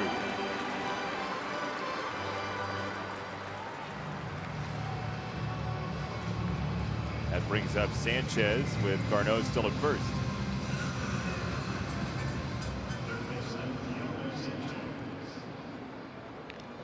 The 6 through 9 hitters coming through in this inning.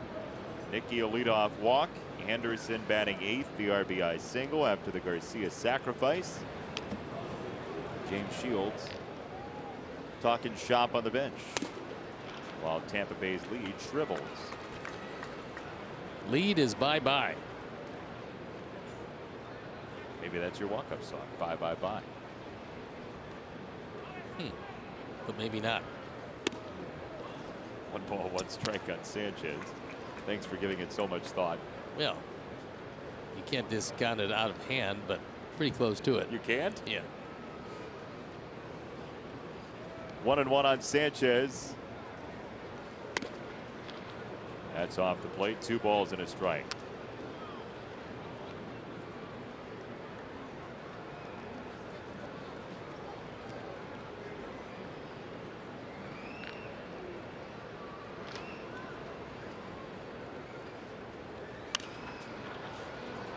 Foul ball right hand side, and the count now 2-2. Tampa Bay 1 game over at 56 and 55. If they were in the American League Central, they'd be 5 back. They're not, and they're 21 and a half behind.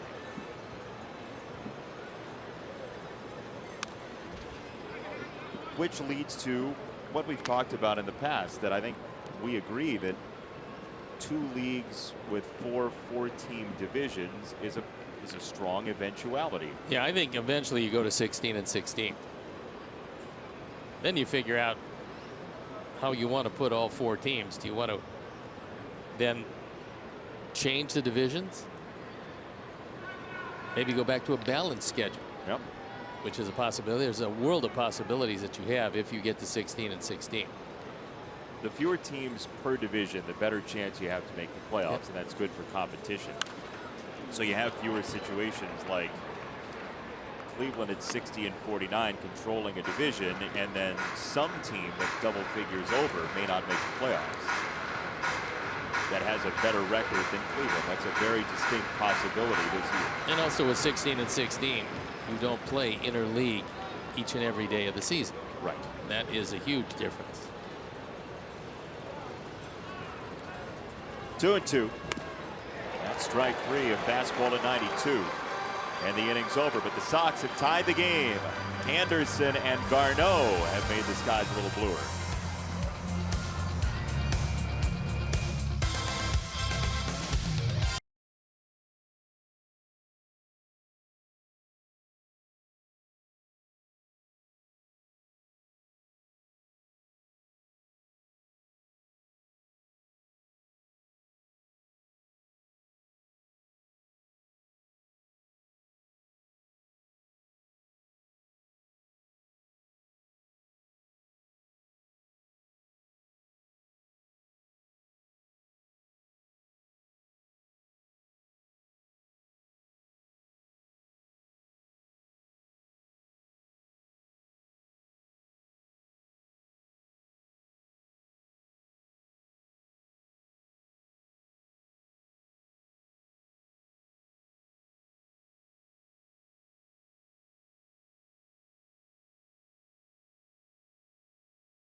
Get live team stats on your TV. Change the way you experience TV with Xfinity X1. James got a brand new game. He's tied once again. Now he's got to deal with the bottom part of the order. And last time he looked at Perez and Adames, he walked both. First one outside for ball one. 4 walks, 3 strikeouts, 3 hits, and 1 earned run against Shields so far.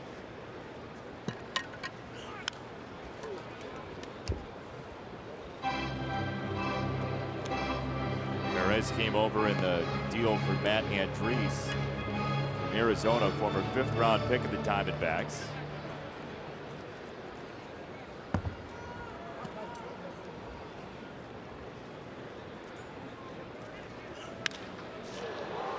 To left field. Delmonico sizes it up for out number 1. Here's your Sox math answer for today. 2 runs combined. The first 2 games decided by times 8 letters in Colombia, which is where you can find the airport code SOX. Alberto Lleras Camargo Airport in northeast Colombia. Good name for it. Thank you. I named it myself. Northeast Colombia. Very nice. Well, it's in the general vicinity of northeast Colombia.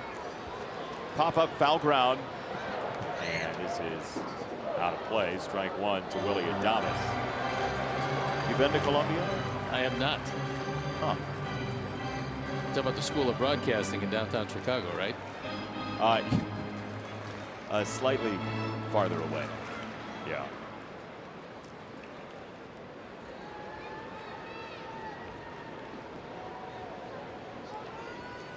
Oh, 0-1 for Adames. That's roped foul.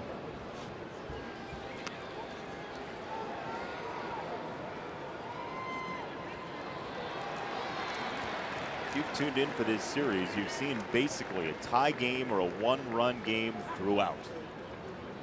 It's been a closely competed series. And now James wants to take a walk and soak in his former home. His 112th start at Tropicana Field.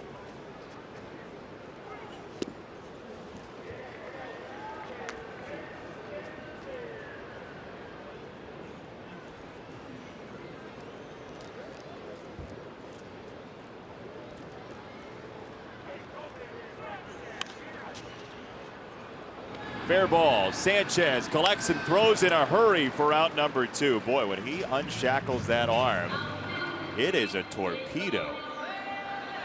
Well, because he played a lot of second base, you don't realize how good the arm is. But now that he's played a whole lot of third base, we're seeing a good, strong arm as he throws it across the diamond. And that's quickly 2 up, 2 down.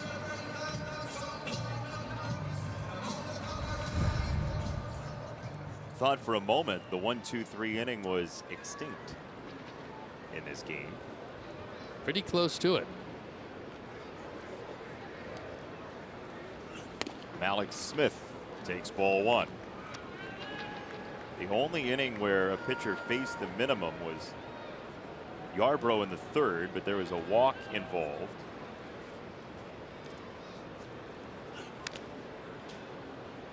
One and one on Mallex Smith.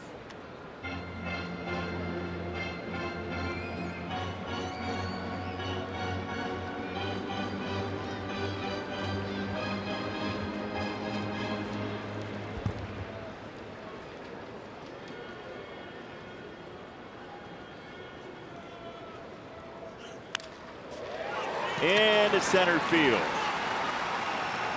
What a chore it's been to get Mallex Smith out. 2 for 3 today. And that's the kind of hitter he's been all year long against our Sox. He's the WAR leader according to Fangraphs for active players. Robertson was #1 coming into this series, but he's on the DL.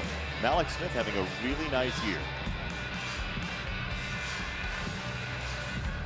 Young talent on the roster on that list. Well, thing about Smith is he hasn't fallen into that trap, which is think you got more power than you have and try to hit more balls with authority. More extra base hits, more home runs. There he goes. Garneau is not in time. He got a good jump. So for Smith, steals his first bag. That's his 23rd, been caught 8 times. He gets a very good jump. Throw a little off the mark, and Smith in. James wanted it.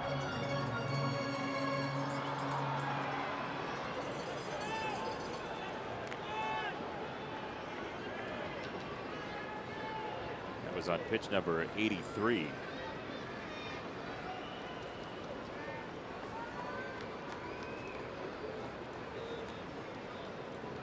One-oh.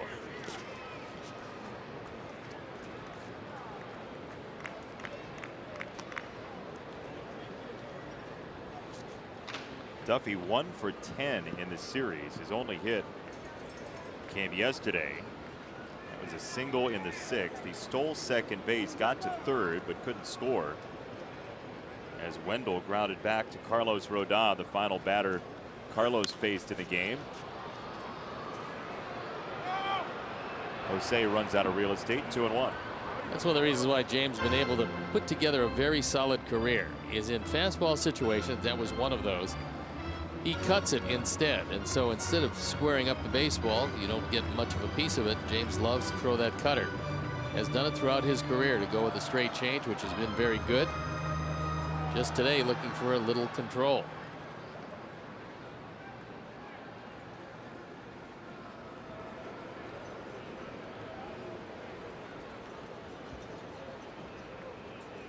Two-one. Now 2-2. Another one of those cutters with Duffy looking for another one of those fastballs.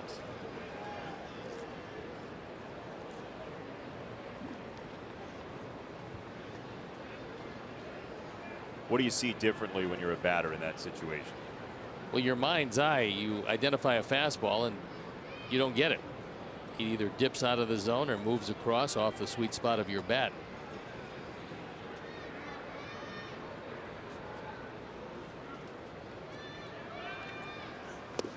There's strike 3, down and in.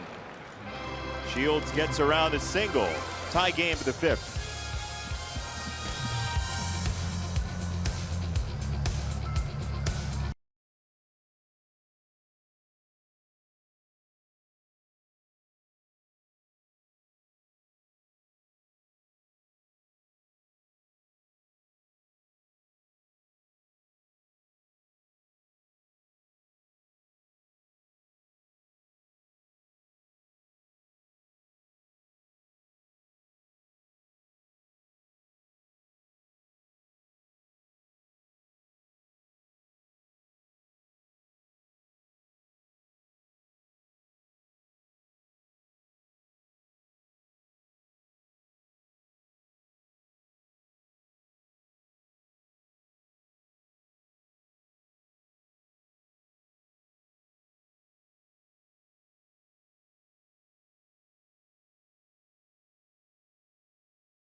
As the Charlotte Knights take on the Durham Bulls. Coverage begins at 4, and you can stream the game on the NBC Sports app. 4 o'clock today, the Durham Bulls and our Charlotte Knights. The Battle of North Carolina in AAA. That's where it is. That's where it all is going to take place. All of it? Every bit of it. We go to the 5th with a 3-3 tie on the board.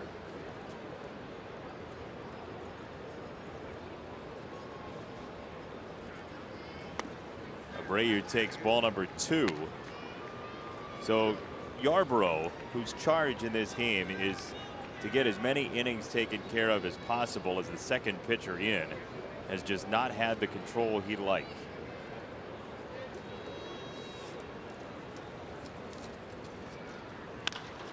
That ball is smashed, and Duffy steals it.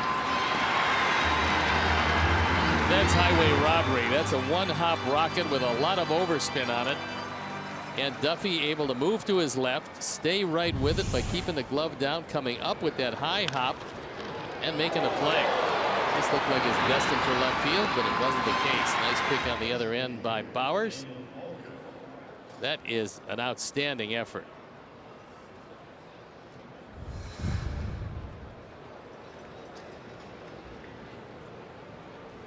Well now.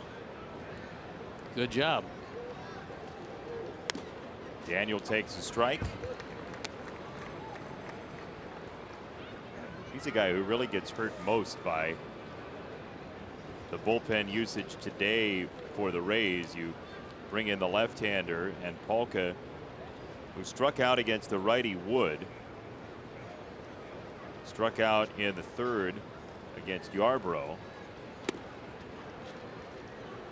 Kind of puts you in a bind here, because in a late game situation you might pinch hit with Matt Davidson if you have lefty-lefty. You're not going to do that in the 5th inning, because you might end up in a situation where one of their 9,000 right-handers comes in. It's true. I mean, on the lineup cards in Major League Baseball that we get up here in the press box, the bullpen is typically listed. As there is strike 3, Polka thrown out at first, 2 down, so the bullpen's listed. It's like the closing credits on a major Hollywood movie. The names just keep coming. They've got 4 left-handers and listed 7 right-handers in the bullpen. So don't get into a matchup with them. Don't. They'll win. They got 11 of them. 11 and Snell. Yeah, even Glasnow is listed as a bullpen. He just came over here. Look at the lineup guy in the bullpen, huh?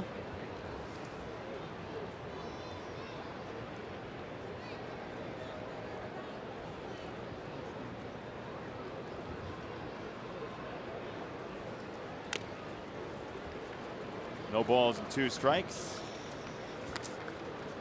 On Saturday, August 11th, come celebrate Jim Thome Day when the Sox take on the Indians. First 20,000 fans to enter the ballpark get a Jim Thome Hall of Fame bobblehead presented by Wintrust. To get your tickets, you go right now to whitesox.com.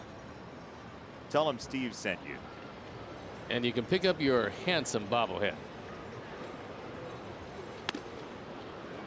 If you say Steve sent me directly into your computer, you get nothing. Yeah. Zippo. But I just want a litany of people in Chicago to be talking to their computers saying that you sent them. 1-2 for Garcia. That ball's hit well, left field, and gone! Up and out for the lead. Avi continues to tear lefties to shreds.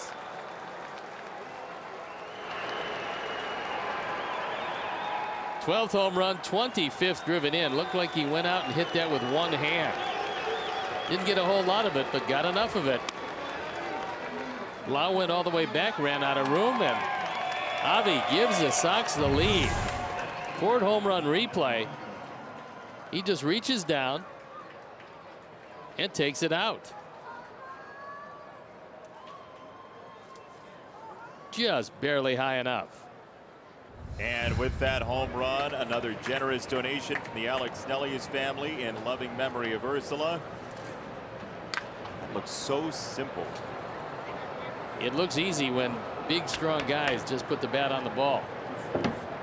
And Avi was able to do just that. That's one of those everybody comes up to you and you just start laughing. Because that's not supposed to happen to a baseball.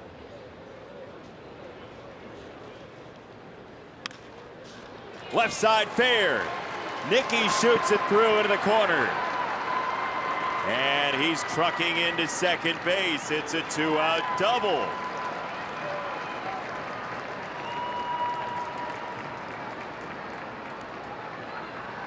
Nicky has not been intimidated by a lot of the left-handers in this league. He takes it the opposite way, hits it hard, takes it down the line, and runs it into a 2-base hit. So the inning rolls along. Now this with 2 out, nobody on.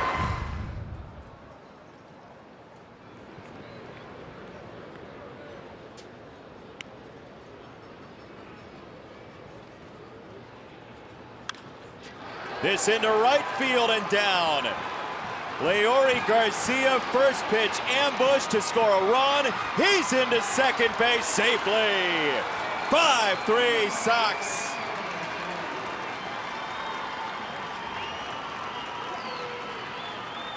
RBI 31 for Leury, who got his first hit of the game, and that makes it a 2-run game. These Tampa Bay outfielders don't have good arms, and they continue to throw through, and the trailers continue to wind up at second base. Not a recipe for winning baseball. Smith does not have a typical right fielder's arm, and on the relay home, Leury beats it to second base.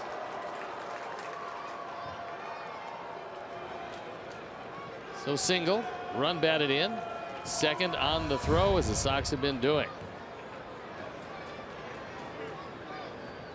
Put the cutoff men on milk cartons today.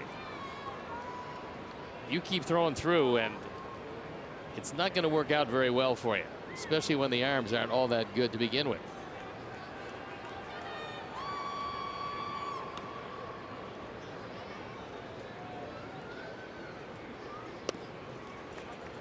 Strike one to Anderson. Tim 2 for 2, a stolen base, 2 driven in. Run scored last inning.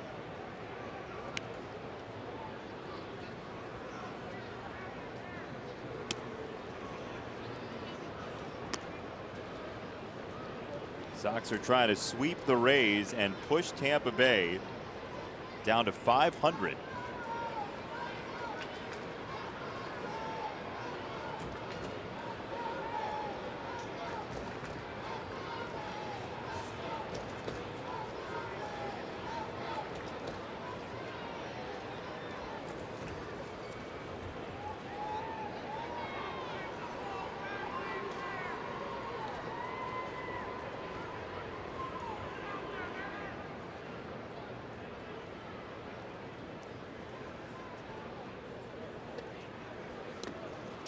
Wave and a miss, 1 and 2, went with a slow breaking ball.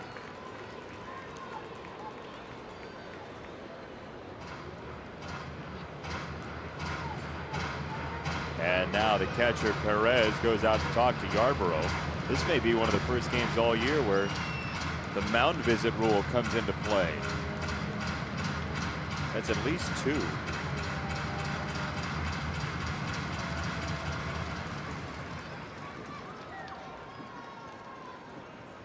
Garcia having a good chuckle. Looking over at the Sox dugout.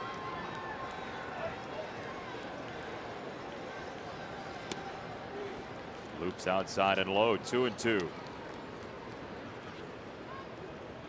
And even though Yarborough has not been overwhelming on the mound, nobody throwing in the pen. Well, if you get backed up in this bullpen, if you get off schedule, it ruins your week. Yeah, that's a real problem. 2 and 2. It's inside. It makes him dance.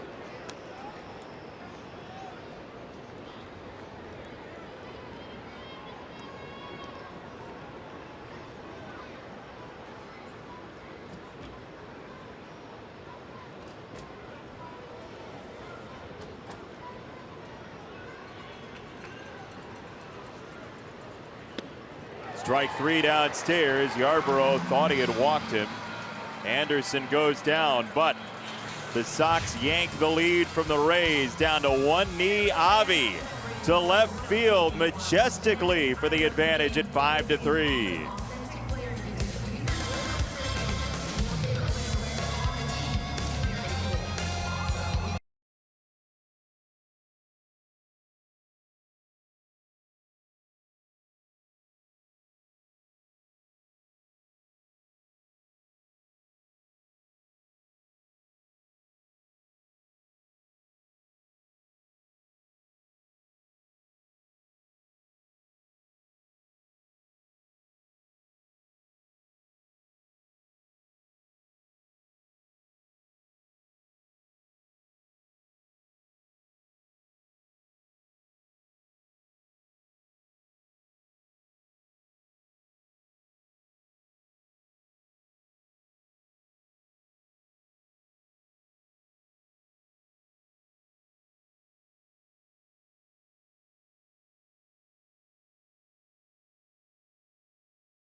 You 5-3, the Sox with the lead over the Rays.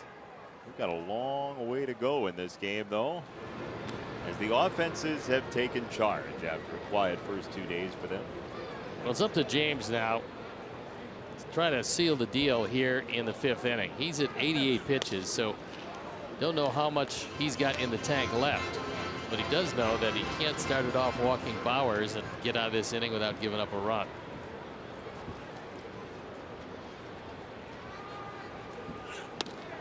This will be an interesting matchup situation late game if this is a close game, because the Rays are overloaded with left-handers, and you see 2 of them there. They've got 3 righties on the bench. The Sox have 4 lefties in the bullpen, so Ricky Renteria can manage this game to force the Rays into situations that he likes with all the lefties already in.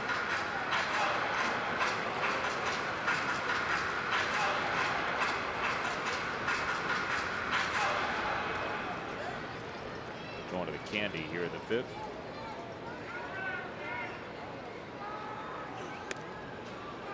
Called strike 3 on the corner.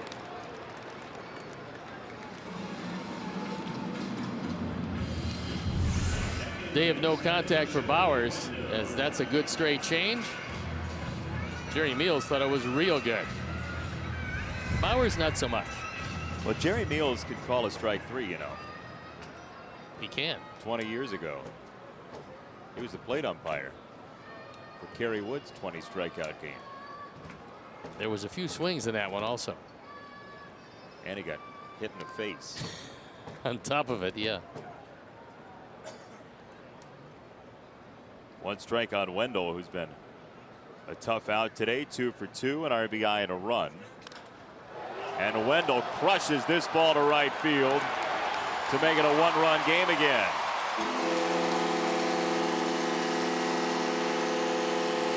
Okay, so we obviously don't see Wendell a whole lot. Man. But when we've seen him, he gives you very tough at bats. 3 for 3 this afternoon. He's driven in a couple of runs.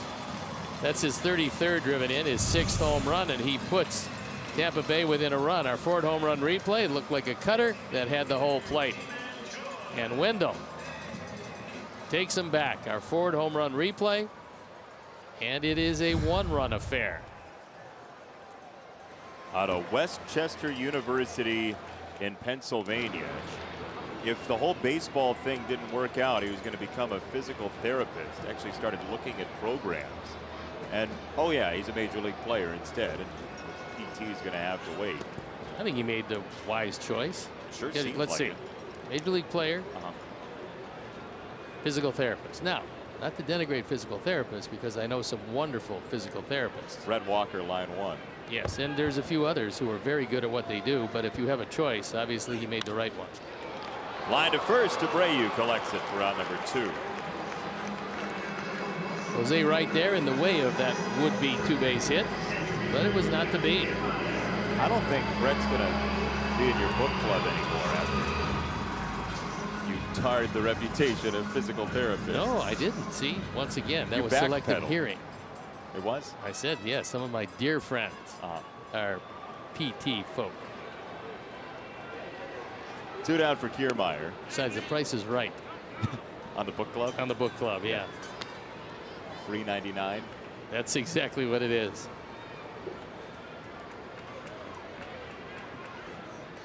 Ball and no strikes for Kiermeier, who's 1 for 10 in the series. Foul at first. Into the bullpen. Boy, the Rays are getting even younger in that bullpen. He was 12. You never really know when you might need a young reliever. You're the opener tomorrow, kid. That's it. It was Ozzie Timmons, the first base coach, who wisely decided to let that ball get by him. Ozzie was an outfielder in his day.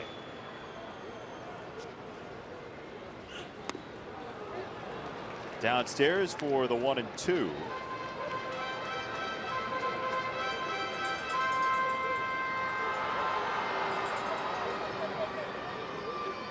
Pitch number 100 from James Shields. Is a slow breaking ball upstairs.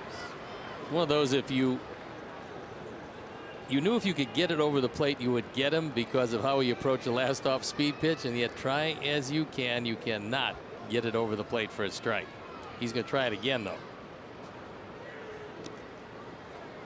3-2. You average him out at strike 3. It is. Middle, strike 3. I think he's got to go to the straight change here as opposed to the breaking ball, but we'll see what James has in mind.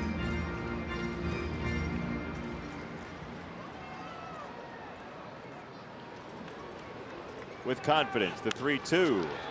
Rush to first. Abreu wins the race. And the Sox hang on to the lead after 5. Wendell's homer makes it a little closer.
For Dustin Garneau, and it was a biggie.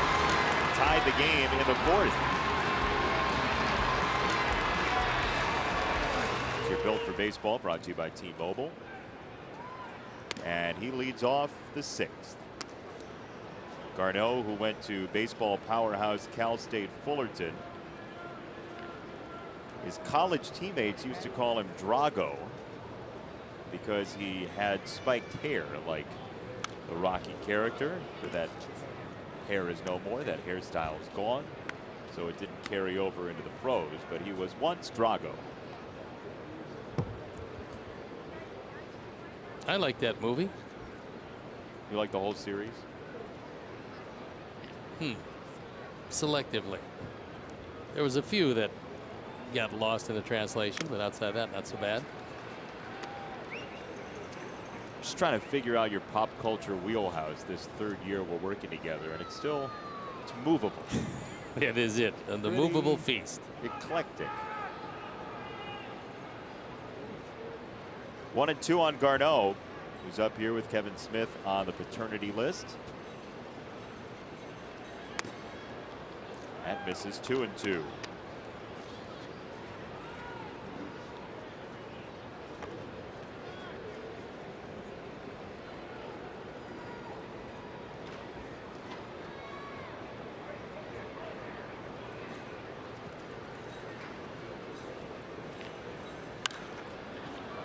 High into the roof.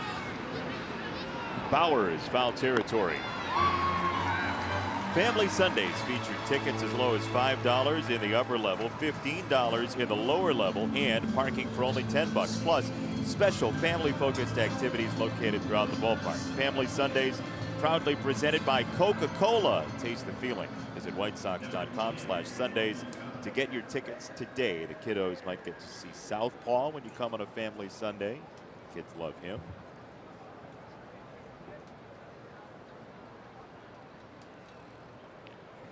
One down for Moncada. Some good movement on the breaking ball, but he missed. 1-0. He hasn't hit with it consistently, but you're right. There's some good late movement on it. Comes snapping across, but he's been leaving a few inside off the plate.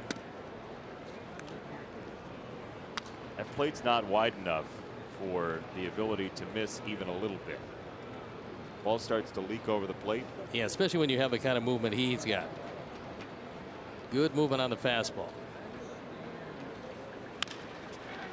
Chop to third, Duffy. As the second out of the top of the sixth.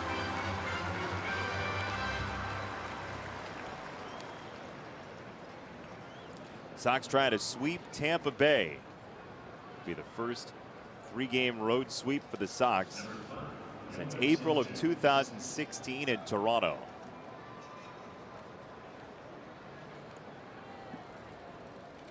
That's been a while. Couple years. 2.5 seasons. Duffy again playing in for round number 3. 1-2-3 inning for Yarbrough. 1-run game.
Series competitors last year, and things didn't go so hot for another one of them.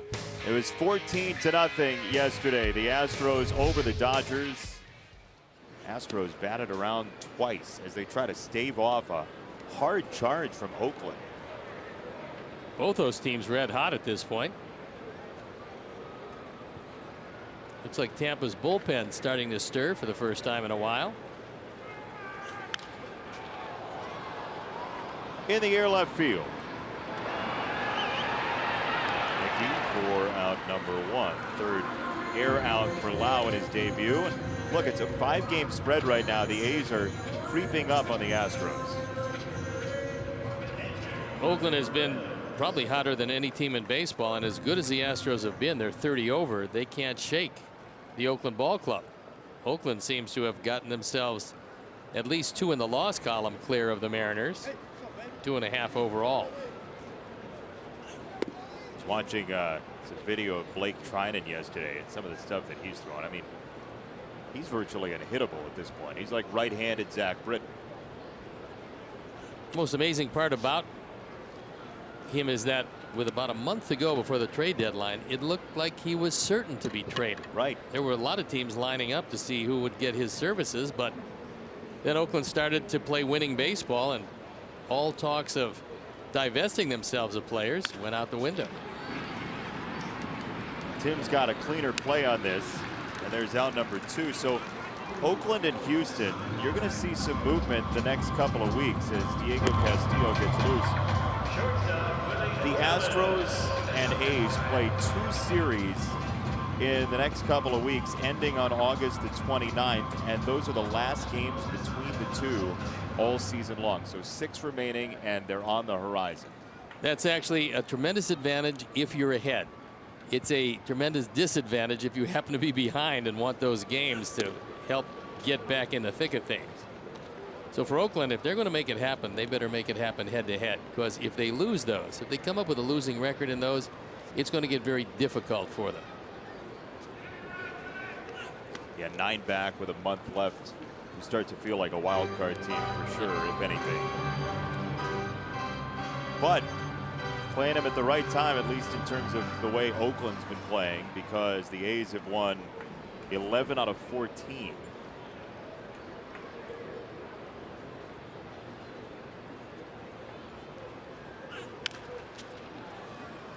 James dragging himself to the finish line on 110 pitches this afternoon. Well, you know, he'd pretty much like to finish this inning and then most likely turn it over to the bullpen, although you never know. James does not like to come out of games, but he's at the pitch count where you'd think that he's emptying out the tank. You said it. Oh, it's in the 3rd inning. Sometimes you see the walk number high early. Can he work through traffic? He's done it this year, and that's what he's done. That's exactly what he's done. He couldn't hit for much of anything early in the game, was getting behind hitters, and then all of a sudden he started throwing the ball over the plate. The last walk was the leadoff walk to Bowers. That was first hitter in the 3rd inning. Then things got a little better for James, and he's got the lead.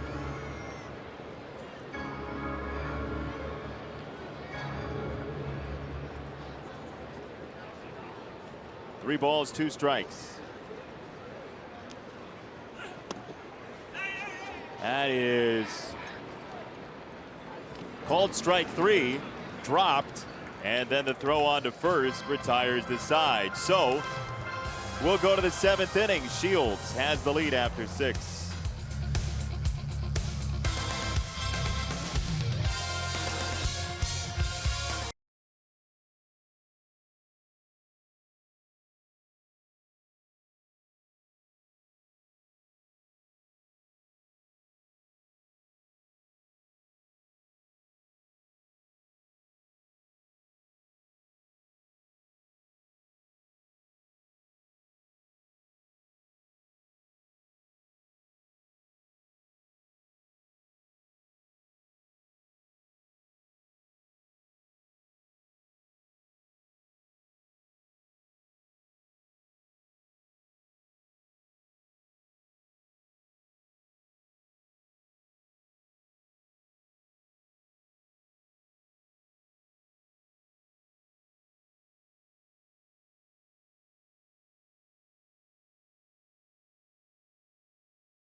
Yet another scoreless outing. It's 3 in a row.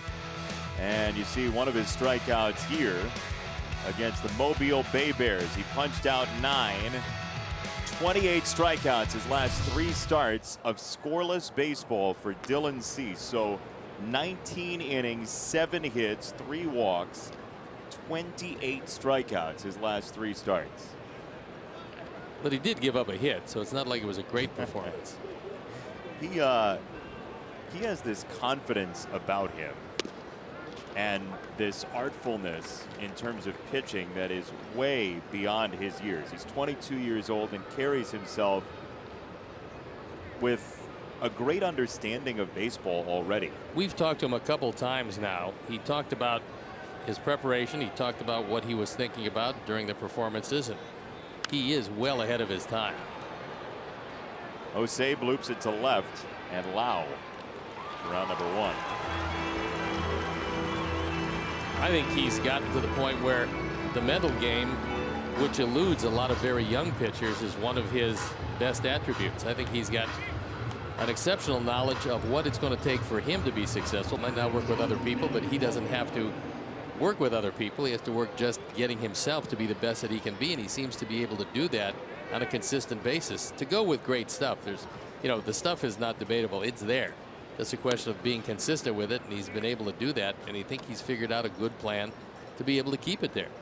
You could argue that the mental game is always a major factor. Yep. We've talked about that before. You can argue now with the way that young players are shuttled around America to showcases and travel ball games, and if you don't make this team, then you're not going to be able to go play in this thing where there are all these scouts.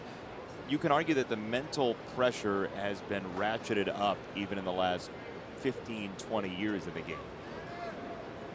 Well, I think what happens is you get guys that are very good showcase players, and that's where we're seeing a lot of the international players. They come in, they're very much aware of what it takes to excel at showcases, not so much in the actual game of baseball. But I think Dylan has a pretty good idea about every aspect of the game, not only the velocity that he has, but the rest of what he has to do to be successful. I mean, it's pretty impressive at his age. Oh, yeah. To be able to converse like that and to have such a good idea about how to do all the prep work he has to do before each and every game. That's a major factor. Same with Eloy Jimenez, who came over the same deal. They're cut from similar cloths. 3-1. Now 3 balls and 2 strikes. Even social media nowadays, when you came up, if you didn't have a good outing, you go to the hotel or whatever it might be, and the lights are off on that performance if you want them to be, unless you read the paper the next day. Now you have a bad performance in some showcase, but people are talking about it, and you're seeing it. People are telling you that moment to moment. It's very difficult to close off.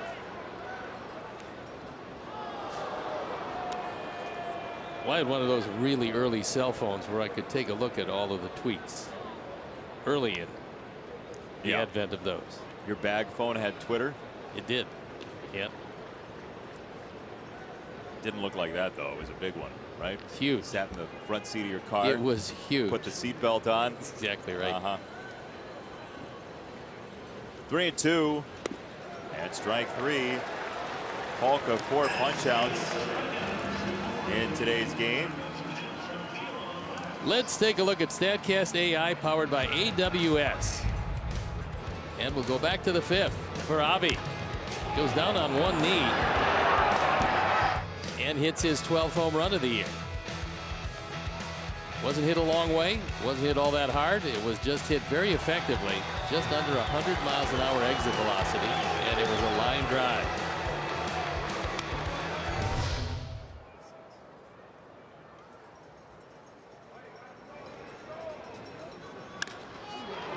Avi hits it well. Right field. Out of here. A second one from Avi.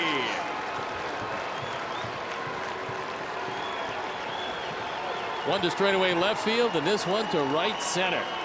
Only the difference is this one was hit a whole lot harder as he went the opposite way. And he crushed this one. That's his 13th home run. Now driven in 26. And this a no-doubter. Ford home run replay. It's a fastball on the outer third, and Avi gets most of it. Kiermeier just looks up, runs out of room, and it's a 2-run lead.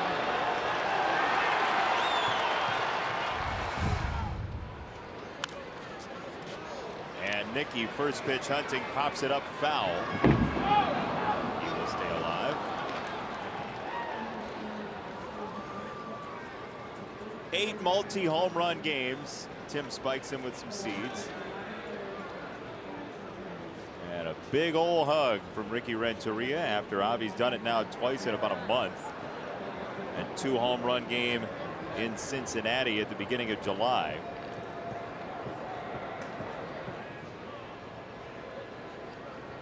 .106 miles an hour off the bat, nearly 400 feet. What I'd like to see from Avi now is make sure the hamstring stays healthy the rest of the way, because when he came off the DL for the first time, he was as hot as you could possibly be. Then going on a second time, now it disrupted his timing somewhat. When he came back, he wasn't the same hitter, but now it looks like he's got the stroke back again. And with that, I'd like to see him healthy and see what he can do for 2 months. That is out number 3. Avi Garcia once again charges up the power. 6-4 Sox.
Contestants go for cash prizes tonight at 7 on NBC Sports Chicago. We used to call that quarters in college, not beer money, but to each his own. Verizon projected starters for the next game. It's Dylan Covey versus the new Yankee, Lance Lynn. Lance we've seen in Twins garb this year. He's got a .489, and he's now a pinstriper. Going to get an opportunity to play for a team with a pretty good offense, even though a few of those offensive players are currently not playing. They need that series too. There's going to be a not desperate, but fairly interested Yankees team. It is. Xavier Cedeno comes in the ball game on for the 23rd time. He's 2-0. His ERA a fine 2.70. He's got a 2-run lead. He's got to go to the top as the Sox try to retire Smith, which is something that's been pretty tough to do. He's 2 for 3 in the game, 3 for 6 in the series with 4 walks. And hitting right around 500 for the season against our Sox.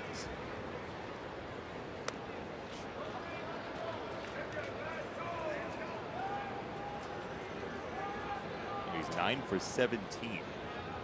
Pretty good. Yeah, it's real good. With the occasional stolen bag thrown in.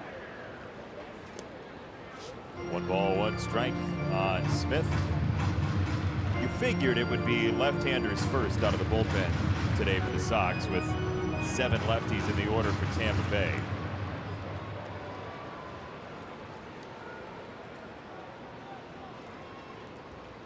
One. There's a good hook for a strike. 1-2.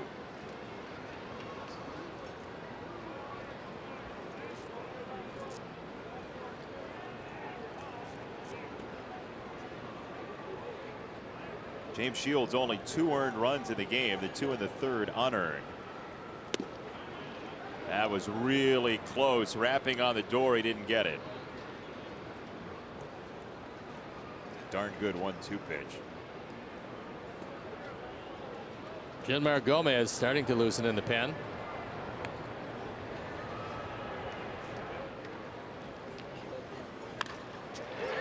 Oh boy. That was a hanging hook up in his eyes, and Smith took advantage of it, drilling it into right field, making him 3 for 4. So right-handed, left-handed, doesn't matter. That hook stays on the inside portion, and he drives it into right field. Alex is Latin for pain in the neck.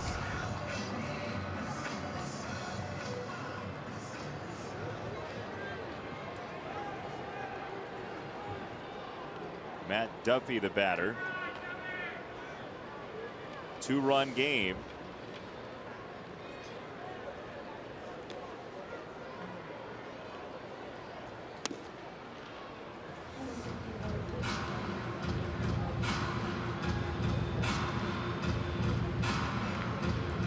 Duffy's not had a good series, but his line drive rate for the year is top 6 in the league. When he makes contact, he usually hits it pretty solidly this year. There's a strike.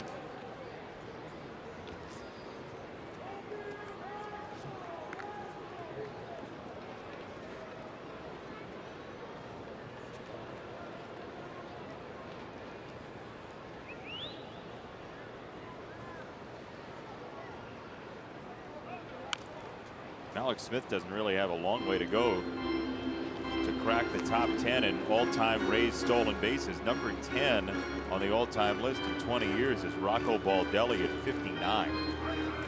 You get to 100 with this organization, you're 4th place.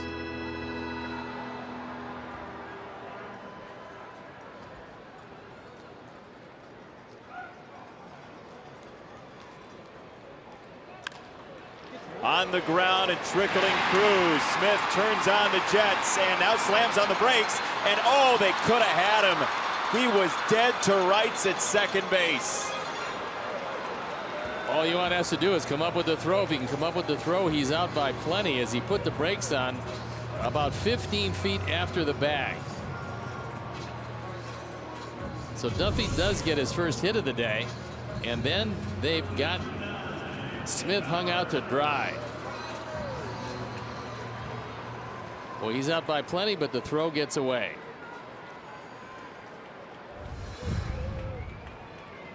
He is a high-risk player, Alex Smith. Yes, he is.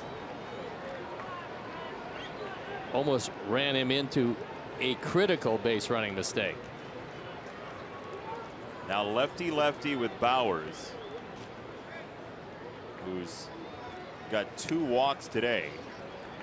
In the series, he's 0 for 5, 4 walks, 4 strikeouts. So more likely than anything, he's not going to put the ball in play.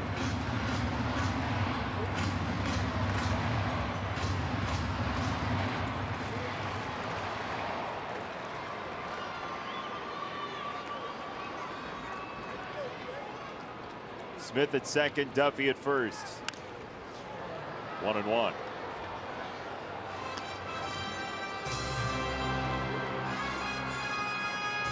Xavier Cedeno trying to silence all of these left-handers. You would imagine they'd think about pinch hitting for Choi, who is in the hole. Wendell next is not somebody you'll take out, even lefty-lefty, with his 3 for 3 today.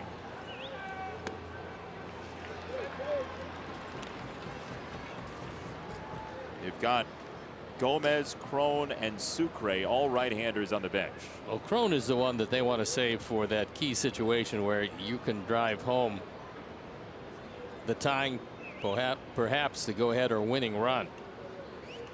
With his 22 and 56 on the power numbers, CJ is far and away their leading run producer. In for a strike, 2-2 on Bowers.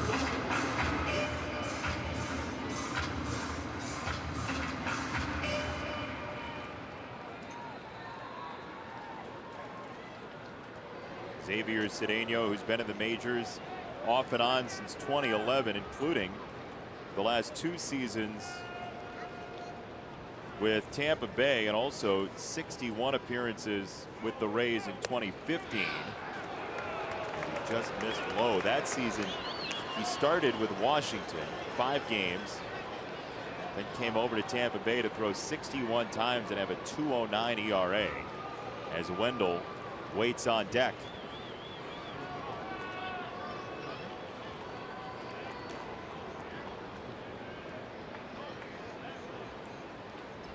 It's the 23rd pitch Bowers has seen in 4 trips to the plate today. 3-2 from Cedeno is in the dirt, ball 4, and the bases are loaded with nobody out in the 7th.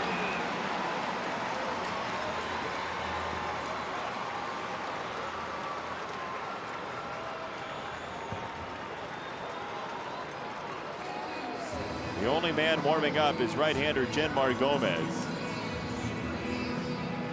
And it looks like they are going to pinch hit for Wendell. He's 3 for 3 in the game. Crone will bat.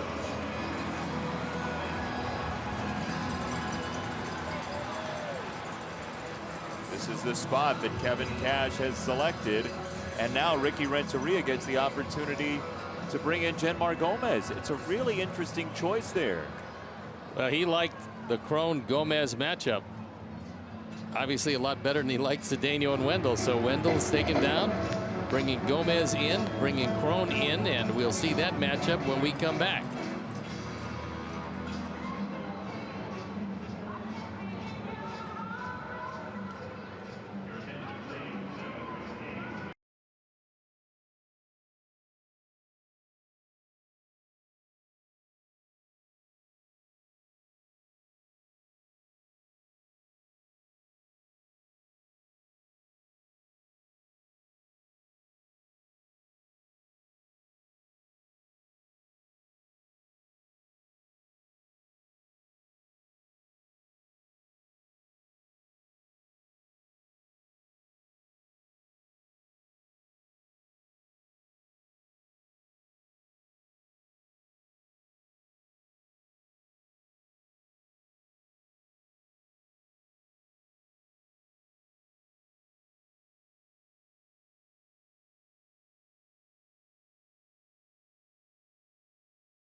problems. Bases loaded, nobody out, on for the 8th time. ERA of 6.25. He's got to face their leading run producer, C.J. Cron, who's hitting for the first time this afternoon. The Sox do get a bonus, though, with Wendell coming out of the game. He's 3 for 3 in the game. He's 5 for 10 in the series. And lefty-lefty, he's been almost as valuable as lefty-righty.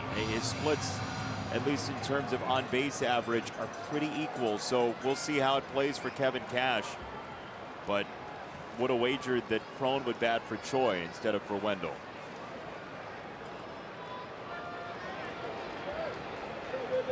You get a guy that will hit into some double plays, but he is a fly ball hitter with big power. Strike one.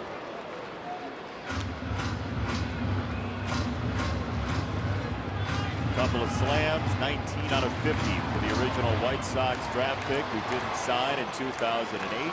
Career with the bases loaded, those are pretty lofty numbers.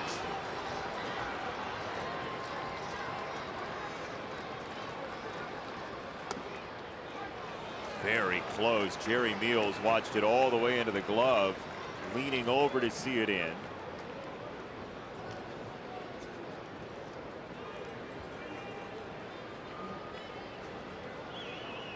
Smith, Duffy, Bowers on base.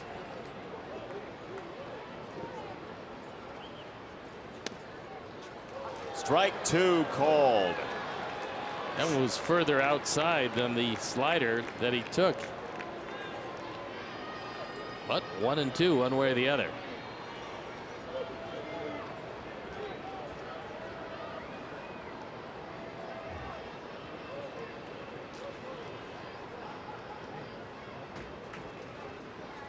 Swing and a miss, strike three. One gone in the 7th, and Choi will bat.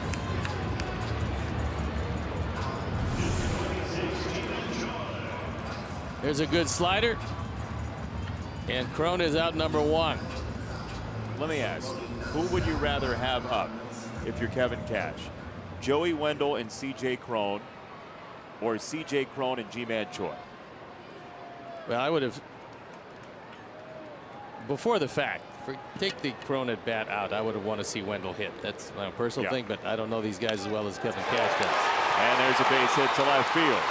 1 run is in. Here comes the second one. We're tied at 6.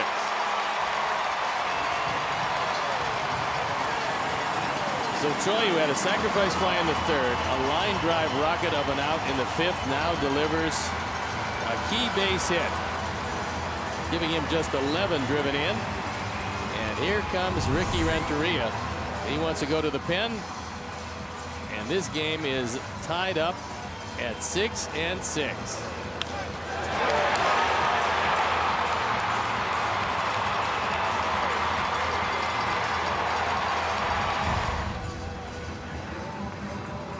Gomez coming out. Jace Fry on his way in.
And it is Jace Fry.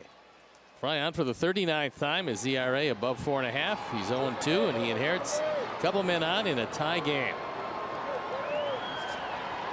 He'll face Kevin Kiermeier,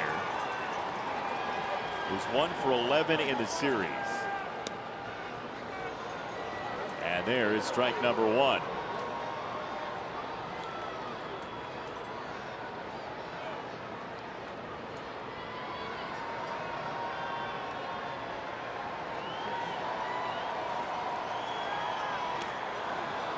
Oh, and 2.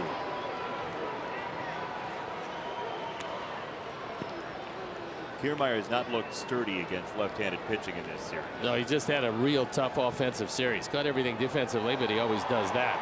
But swinging the bat, at least to this point, not so much. Garneau scampers in front. 1-2.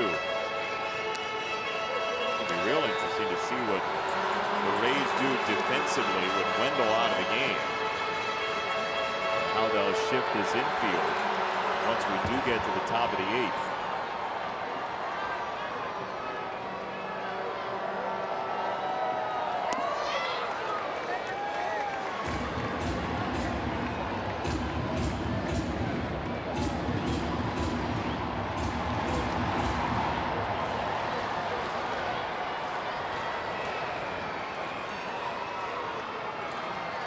Two balls, 2 strikes. Kiermeier lays off.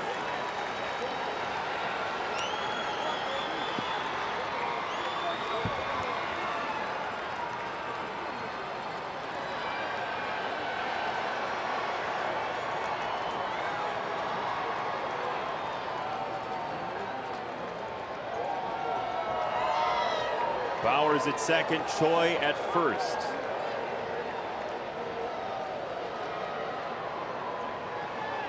Game's been tied at 1. It's been tied at 3, now tied at 6. Kiermeier fouls it off himself.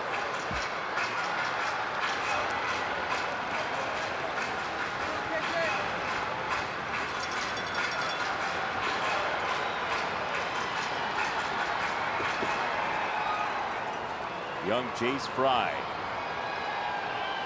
on 3-2. Another foul ball. Too close to take, but Kevin Kiermeier expanded his zone. That could have easily have been ball 4, but he was in swing mode and fouled it off.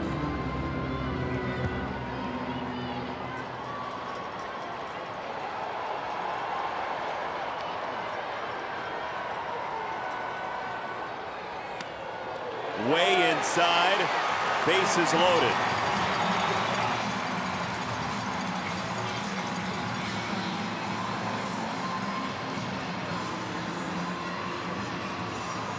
Now the question is, does Lau hit for himself? And that has been answered as he's walking to the plate. They have Gomez on the bench along with Sucre, the reserve catcher.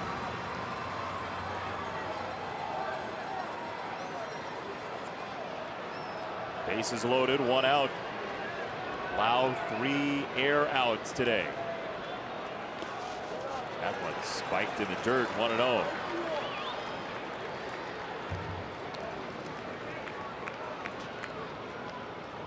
First major league game for Brandon Lau. And a huge spot. He's hitting in a good position because the infield forced to play in at all 4 positions.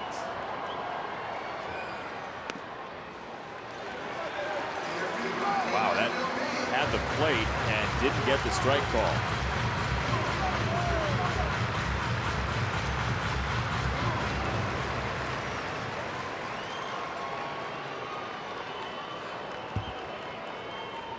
(2-0). Now 3-0. The Rays are 1 ball away from taking the lead.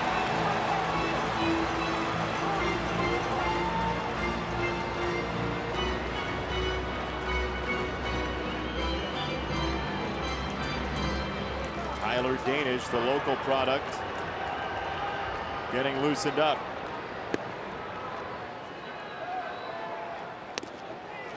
That's a strike on the edge.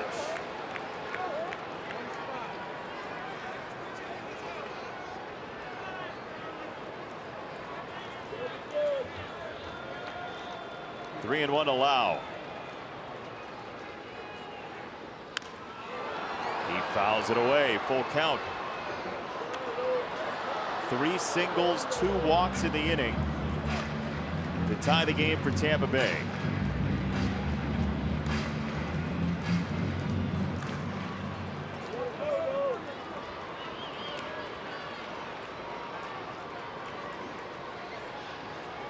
Three and 2. He struck him out.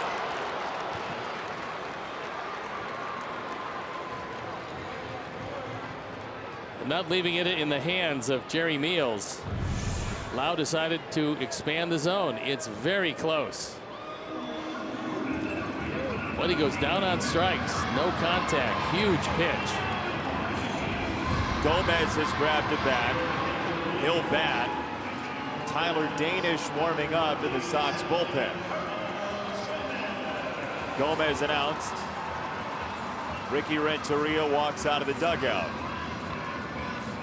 Jace Fry will exit after getting a strikeout after the walk. Danish will come in. 6 all, bases loaded. Tyler's got it after this.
It's the bases loaded.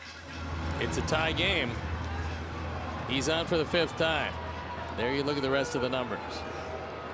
Tyler Danish, who grew up about 40 minutes away from here, got a chance to throw on Friday night. Then yesterday, he said he had surprised even him how many people were here.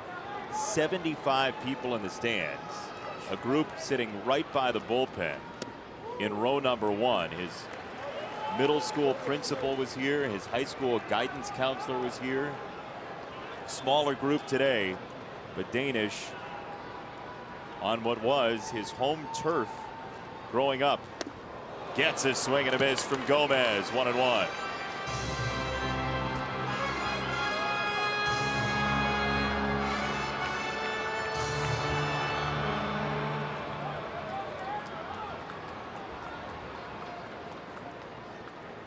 Bases loaded. Just inside, 2-1. Each runner on the bases is property of a different Sox pitcher in this inning. Bowers is Cedeno's. Choi is Gomez. Kiermeier to Fry. Fades inside. It's 3-1 on Gomez. Well, Gomez will occasionally really expand the strike zone, especially on sliders.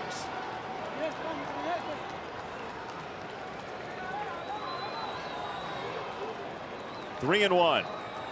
Danish gets a strike.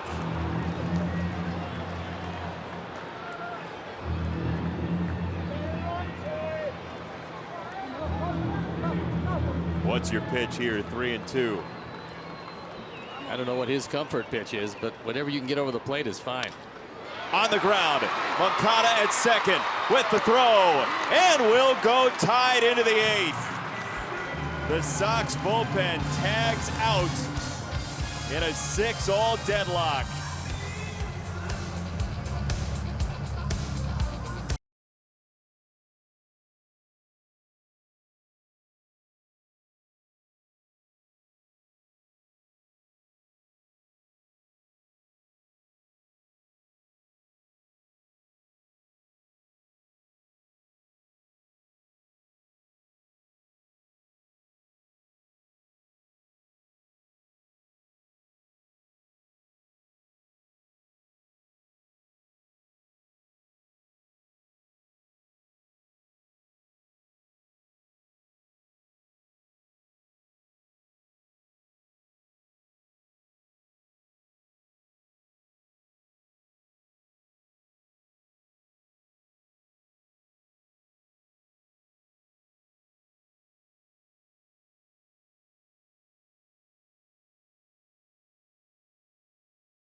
Back in 1949, then tied the Major League record, 2,153 games at shortstop.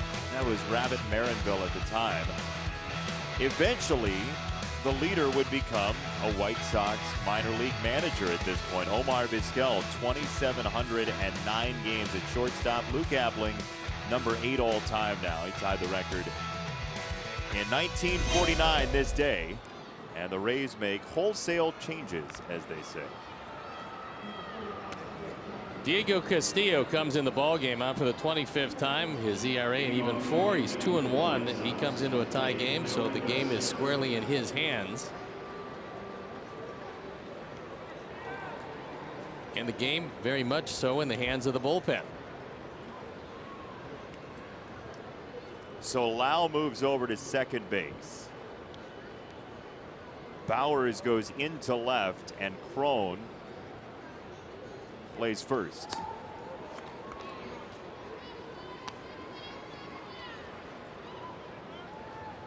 Reserve catcher Jesus Sucre as well,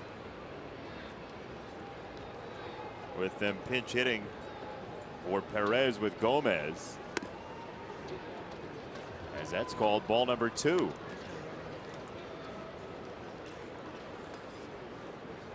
Love to have Liuri on with that speed.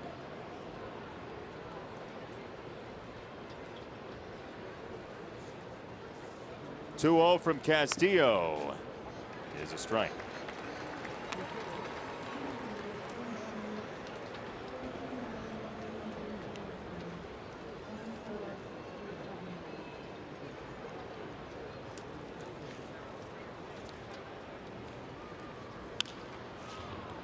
Golfed foul left hand side, 2-2. There are your changes, by the way. Bowers to left, Sucre to catch, Lau to second base, Crone at first.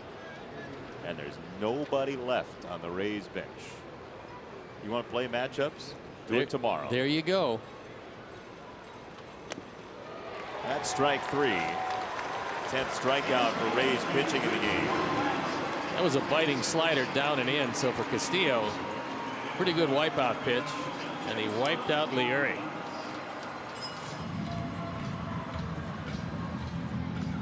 Let's take a look at the high-speed action powered by Xfinity, and we'll center on Tim Anderson, who's had quite a series and quite a day today. That was a base hit. And that, as you know, is a base hit. Drives in 2 of them. Got 46 driven in today. Coming into this at bat. Doesn't look like it's fun to face Castillo with that stuff. No. That was a pretty good slider. Bent the knees of Tim and snapped over the plate.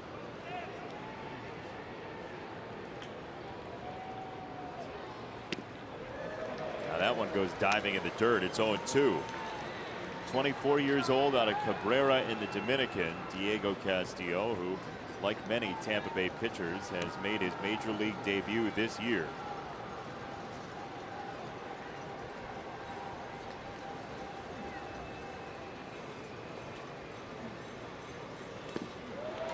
Three of them for Tim to a strikeout. The Iron Throne returns to Guaranteed Rate Field Monday, August 6th. That's Monday. That's tomorrow. Game of Thrones night. Sox and Yankees, 7:10 p.m. Get your tickets at whitesox.com today, right now. Sox are going to call up Omar Narvaez to pinch hit for Garneau. So Garneau finishes 1 for 2 with an RBI and a walk.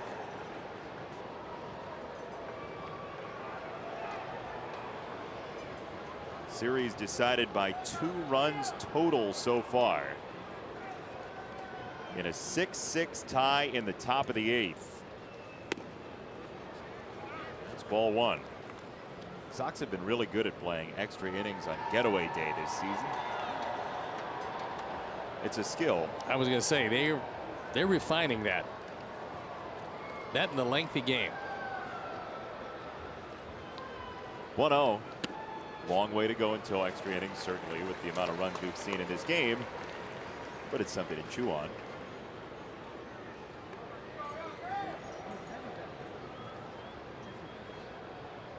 Omar 1 for 6 in the series with a double in the opener. Strike 2.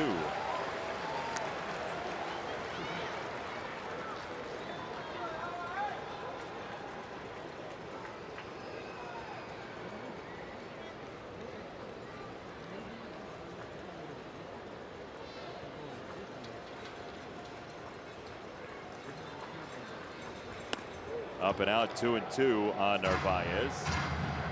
Sox do have Davidson and Engel remaining on the bench.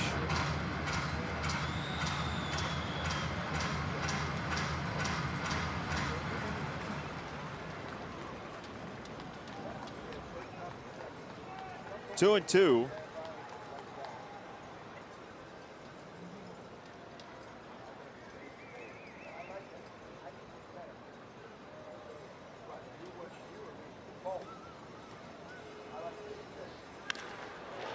In the air, left center field. Kiermeier, oh, he ran it down again into the tumbling act of the wall. Kevin Kiermeier once again crushes hopes of a fly ball in the alleyway here in Tampa Bay. What an effort by Kiermeier. Will go bottom 8.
playing catcher as the Sox and Rays are tied at 6 going into the bottom of the 8th, and Tyler Danish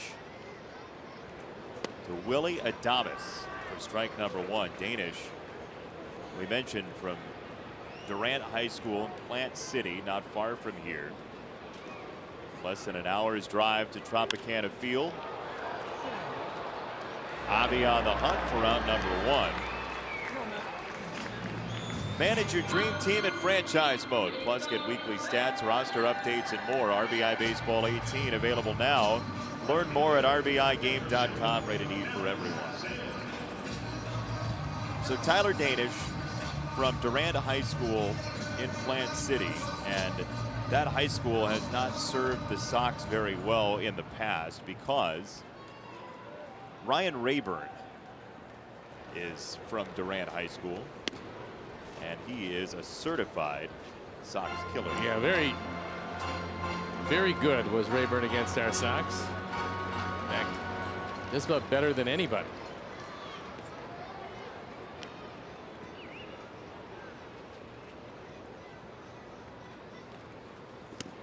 Danish just outside. The final numbers for Ryan Rayburn against the Sox: 20 home runs, slugging percentage at .518, 20 home runs out of 93 for his career. Yeah, the numbers he put up against our Sox, nobody really is even close. And in his career, he didn't come close to those numbers against anybody else either.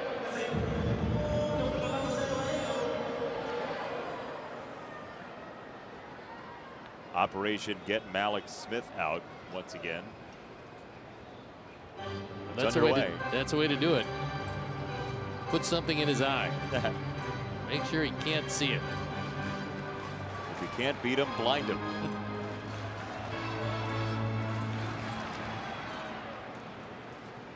Two and one to Smith. He did it again. That's his 4th hit in this game, and his 11th against the Sox this year in 6 games.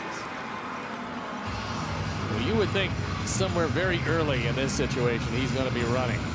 Got a sidearm right-hander on the mound in Tyler Danish. And for the 4th time in his career, a 4-hit game for Smith, and if he's going to do it against anybody, it would be against our Sox. 11 for 19. It's unreal. Yep. So he's on Duffy up. Bauer's next. Smith gets a look at Danish's move.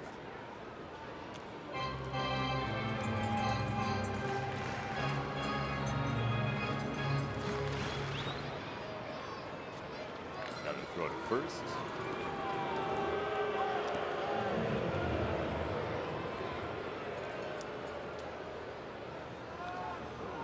Sox trying to sweep this series. Sox had a 5-3 lead in this game and 6-4. Tampa scored 2 in the 7th.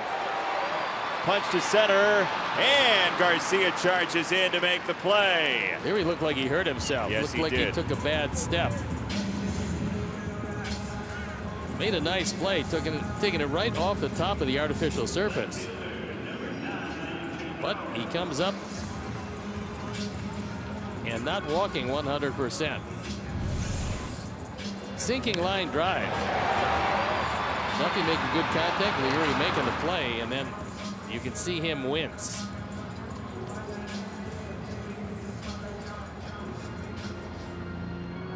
So that's going to be it for Tyler Danish as Ricky goes out to get him. Brings in Hector Santiago, and as he strolls in, we'll stroll out. Be back after these messages.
He inherits Smith at first base. On for the 36th time. He's 3-3. His ERA a touch below 5.5. There you look at the rest of the numbers. That's a go-ahead run at first base.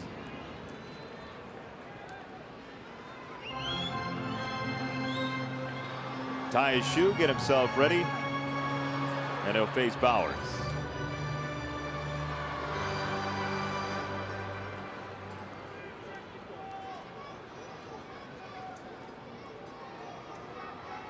Three walks and a strikeout for Bowers in the game.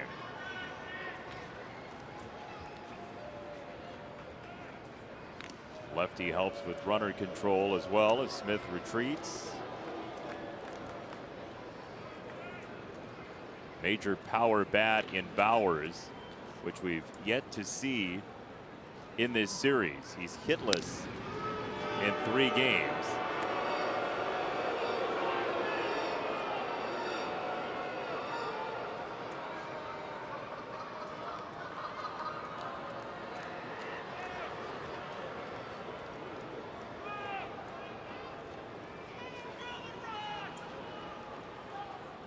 Hector home with strike 1.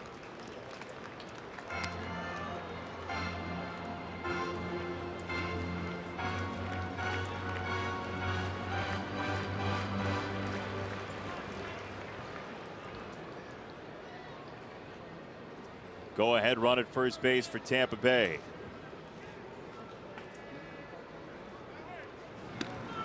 And that draws more inspection. Sox in the 9th will have the top of the order. Moncada, Sanchez, Abreu coming up.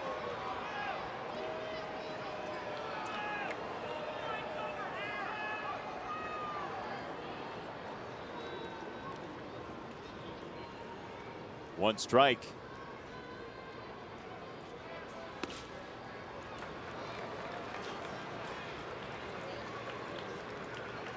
Each of the first 2 games decided in the Sox final at bat.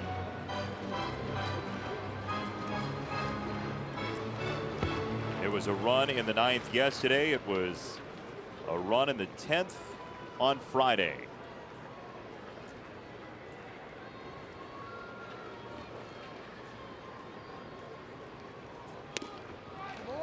There's a strike, 1-2.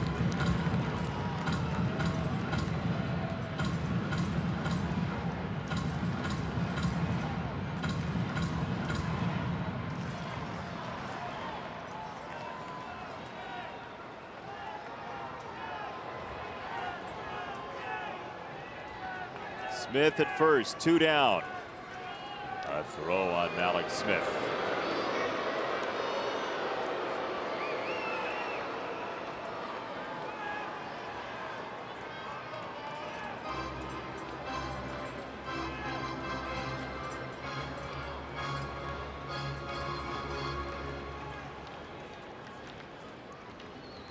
One strike away from the 9th inning.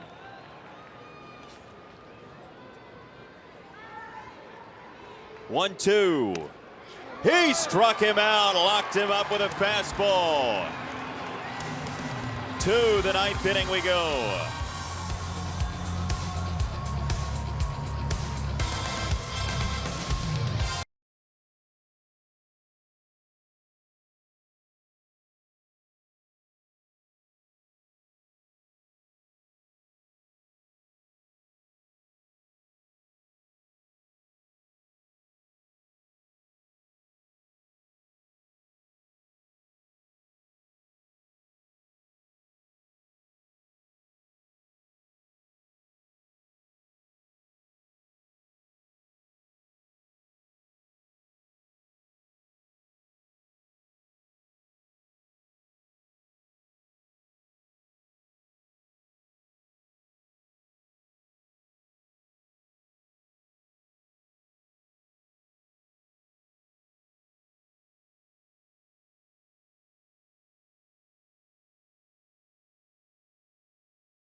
field and is accessible from all levels of guaranteed rate field and all boats.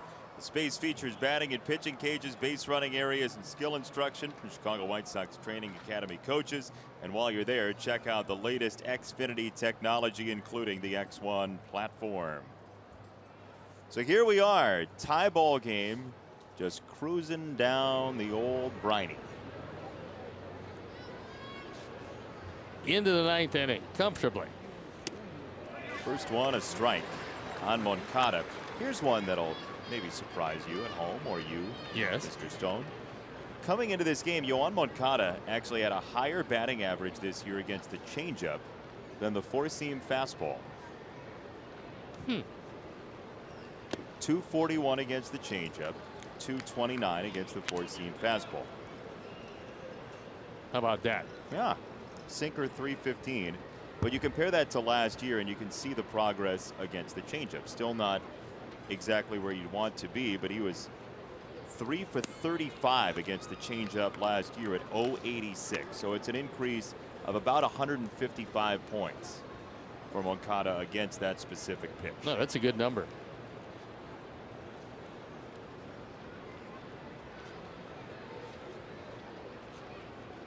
Two and one.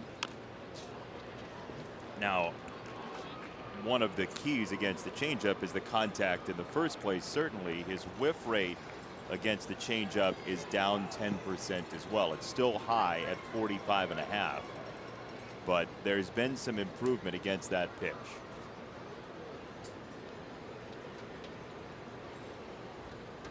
Two and two from Castillo, who spun a bunch of sliders up there. Check swing, no go. 3 and 2.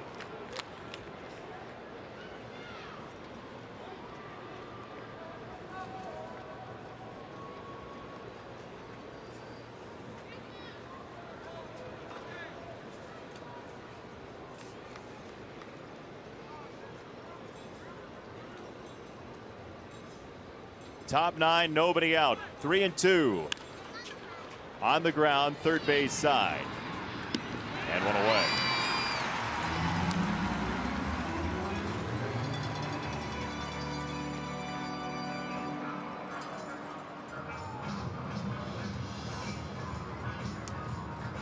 So Sanchez will bat, then Abreu. Tampa Bay will have Crone, Choi, and Kiermeier coming up in the 9th, by the way.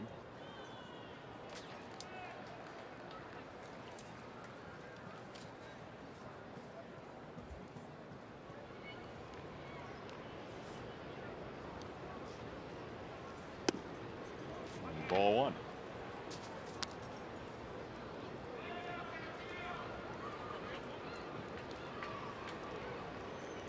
You know, see Yolmer on ahead of Jose, so they won't be able to pitch around him quite as easily.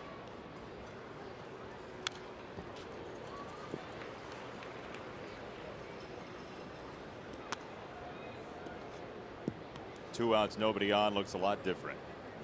Yep. One out, one on. Back and forth game today.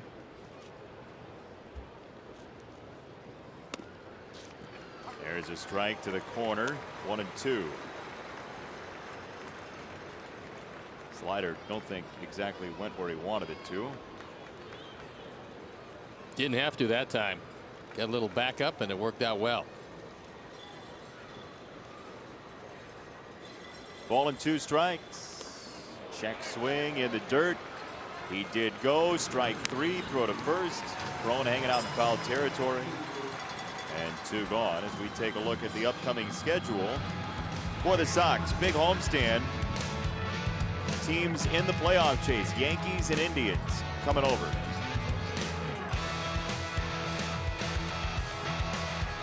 Yankees team 8.5 back starting play today. In the AL East, the Indians up 9 on Minnesota when the day started. Twins are up 6-5 on Kansas City. Cleveland already won over the Angels 4-3. The day after reports surfaced of Mike Scioscia allegedly planning to step down at the end of the season. This is last year of his contract. Mike Scioscia. I'll assume that Mike probably wants to manage again somewhere. 19 years with these Angels. That's a long, long run. That ball's ripped to left field and down. Jose once again squares the ball up. He's 2 for 4. As Scioscia said, those rumors were poppycock, is the word he used. Well, that was a very descriptive term. Bunk, as they say.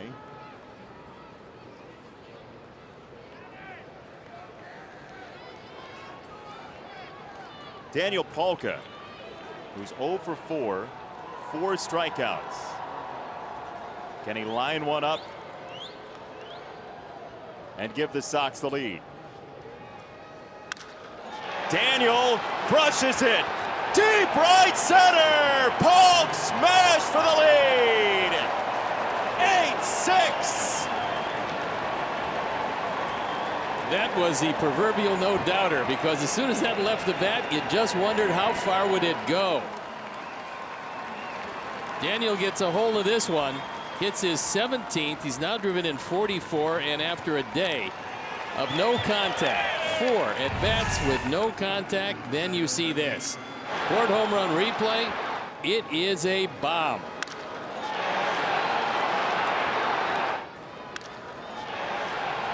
How about that, sports fans? My little drama. Word. In hopefully what will be his final swing of the day. We say that hopefully. They were just sitting up there enjoying an early dinner, and there's a baseball for you. Yeah, it was coming out there with a lot of hair on it also. That one was hit a mile and hit awfully hard. 112 miles an hour. Pitch was 96.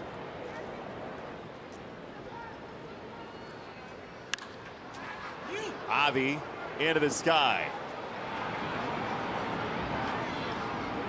And there is out number 3.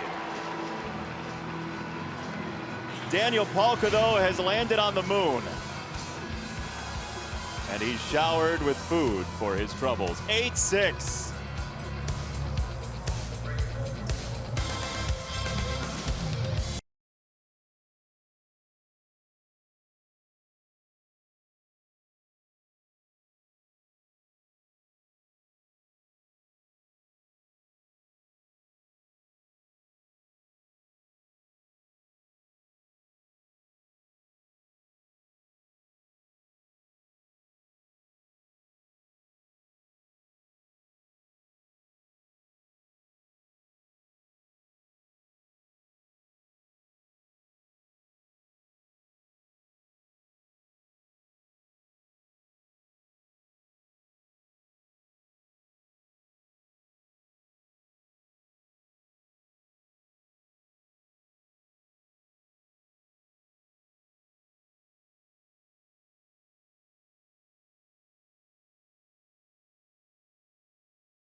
And Avi, he held true on 2 of them. It's an upset victory for the Miller moment. That was the first, and here is the second. At the time, it was 6-4. Just like when Rip Hamilton and UConn beat Duke in this building. Avi, the 15 seed, is the Miller moment winner. Adamango comes in the game in center field. Ball and a strike on C.J. Cron. Could it be 3 last at-bat wins for the Sox on the road?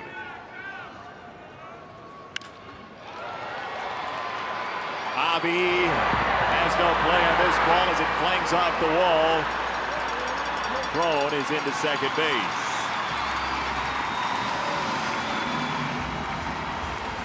Well, fortunately, CJ hit it that at bat and not the at bat before with the bases loaded and nobody out.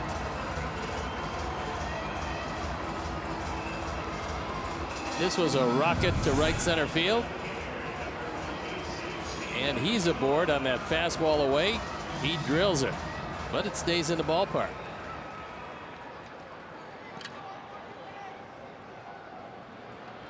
Ji-Man Choi, who tied the game in the 7th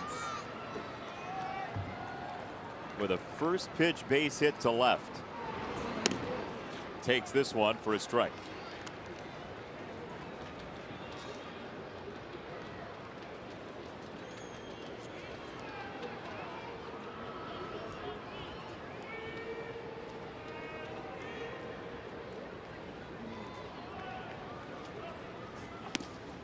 One ball, one strike. Can the Sox put it away?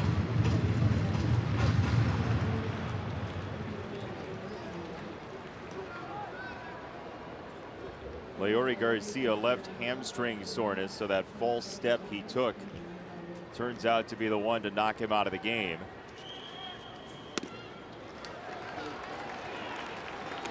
He will, like all of us, be reevaluated tomorrow.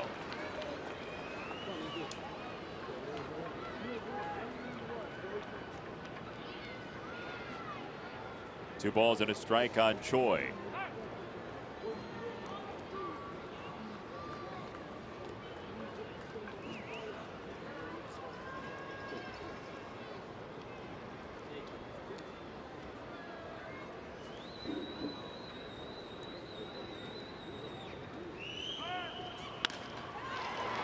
Hard hit on the ground. Tim is there to throw out Choi. One gone.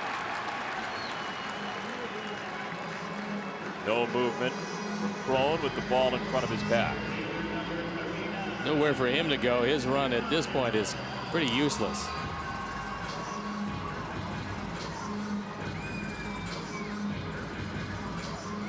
Kevin Kiermeier, who was the main attraction defensively in the 8th inning, on a ball Narvaez hit, and maybe, just maybe, Omar said something to him there, like, why'd you take away my double? They were having a short conversation. Crone at second would only be the 7th run for Tampa Bay.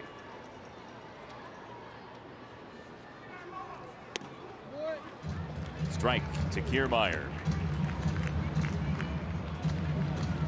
Tampa's exhausted its options on the bench, so Kiermeier and Lau will have to bat for themselves against the left-handed Santiago.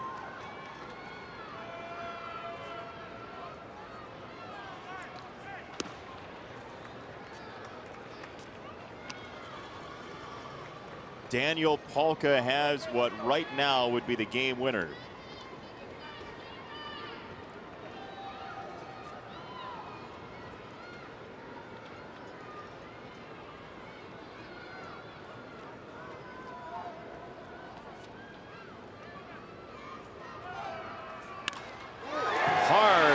To left field. Crone's coming home. Kiermeier is safe. 8-7.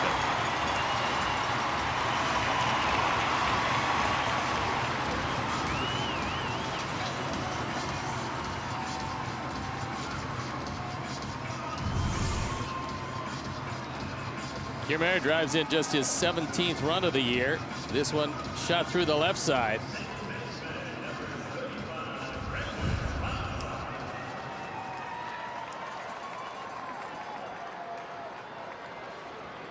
Brandon Lau, who's looking for his first major league hit.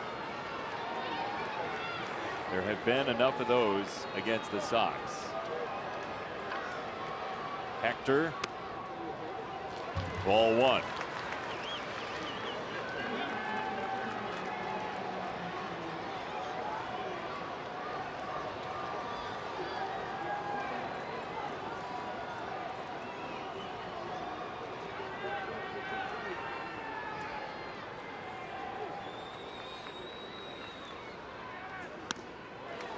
2-0.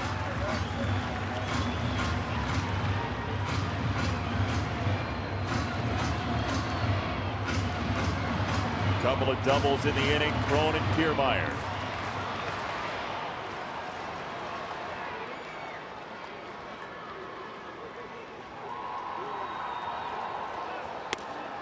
That one's fed in for a strike, 2-1. Brandon Lau, who had 22 home runs in the minors between AA Montgomery and AAA Durham, called up to play today.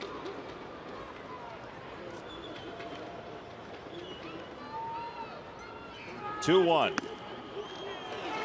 Off the plate, away, 3-1. Sucre, an inviting double play target, is next. Nobody warming in the Sox bullpen. It's Santiago's game.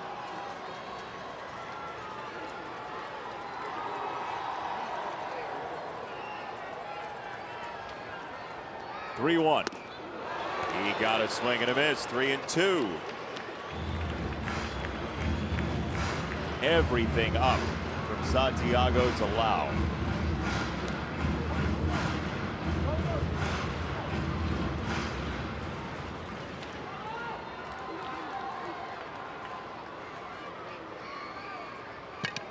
Payoff coming. Just outside. First major league base for Lau. And it's Sucre. And it's Don Cooper.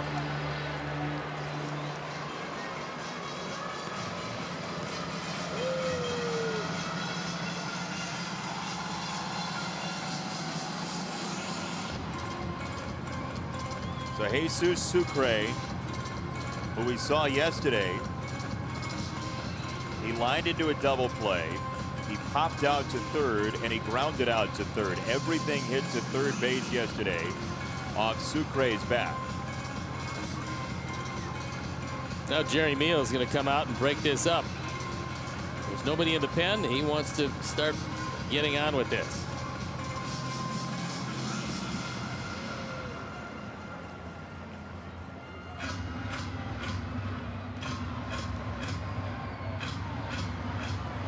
Sucre hits more ground balls than fly balls.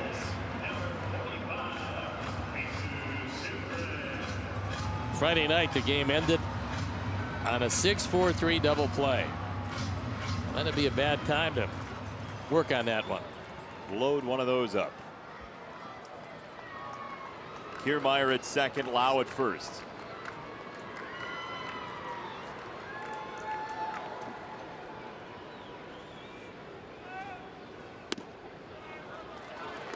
A little bit up, a little bit away.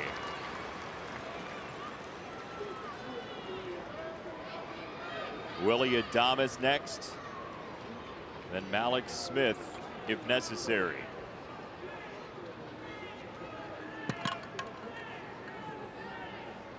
One ground ball is all it takes. Runners are off and it's fouled away. Well, Hector's in one of those streaks where he doesn't look back at second base the second time very much. And we saw it the last time he pitched. And again, this time, both runners were taking off. They both would have stolen the base pretty easily. Got to look back a couple of times. And I think that's what Omar's out there to tell him. Because Kiermeier was off to the races.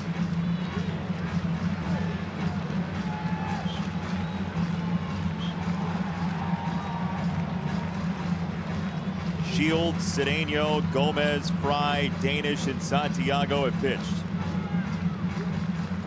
Series finale sweep on the line.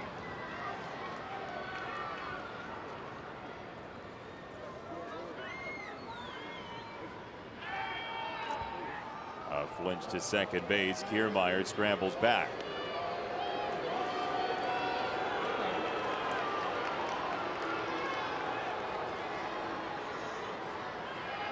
Those are ominous numbers.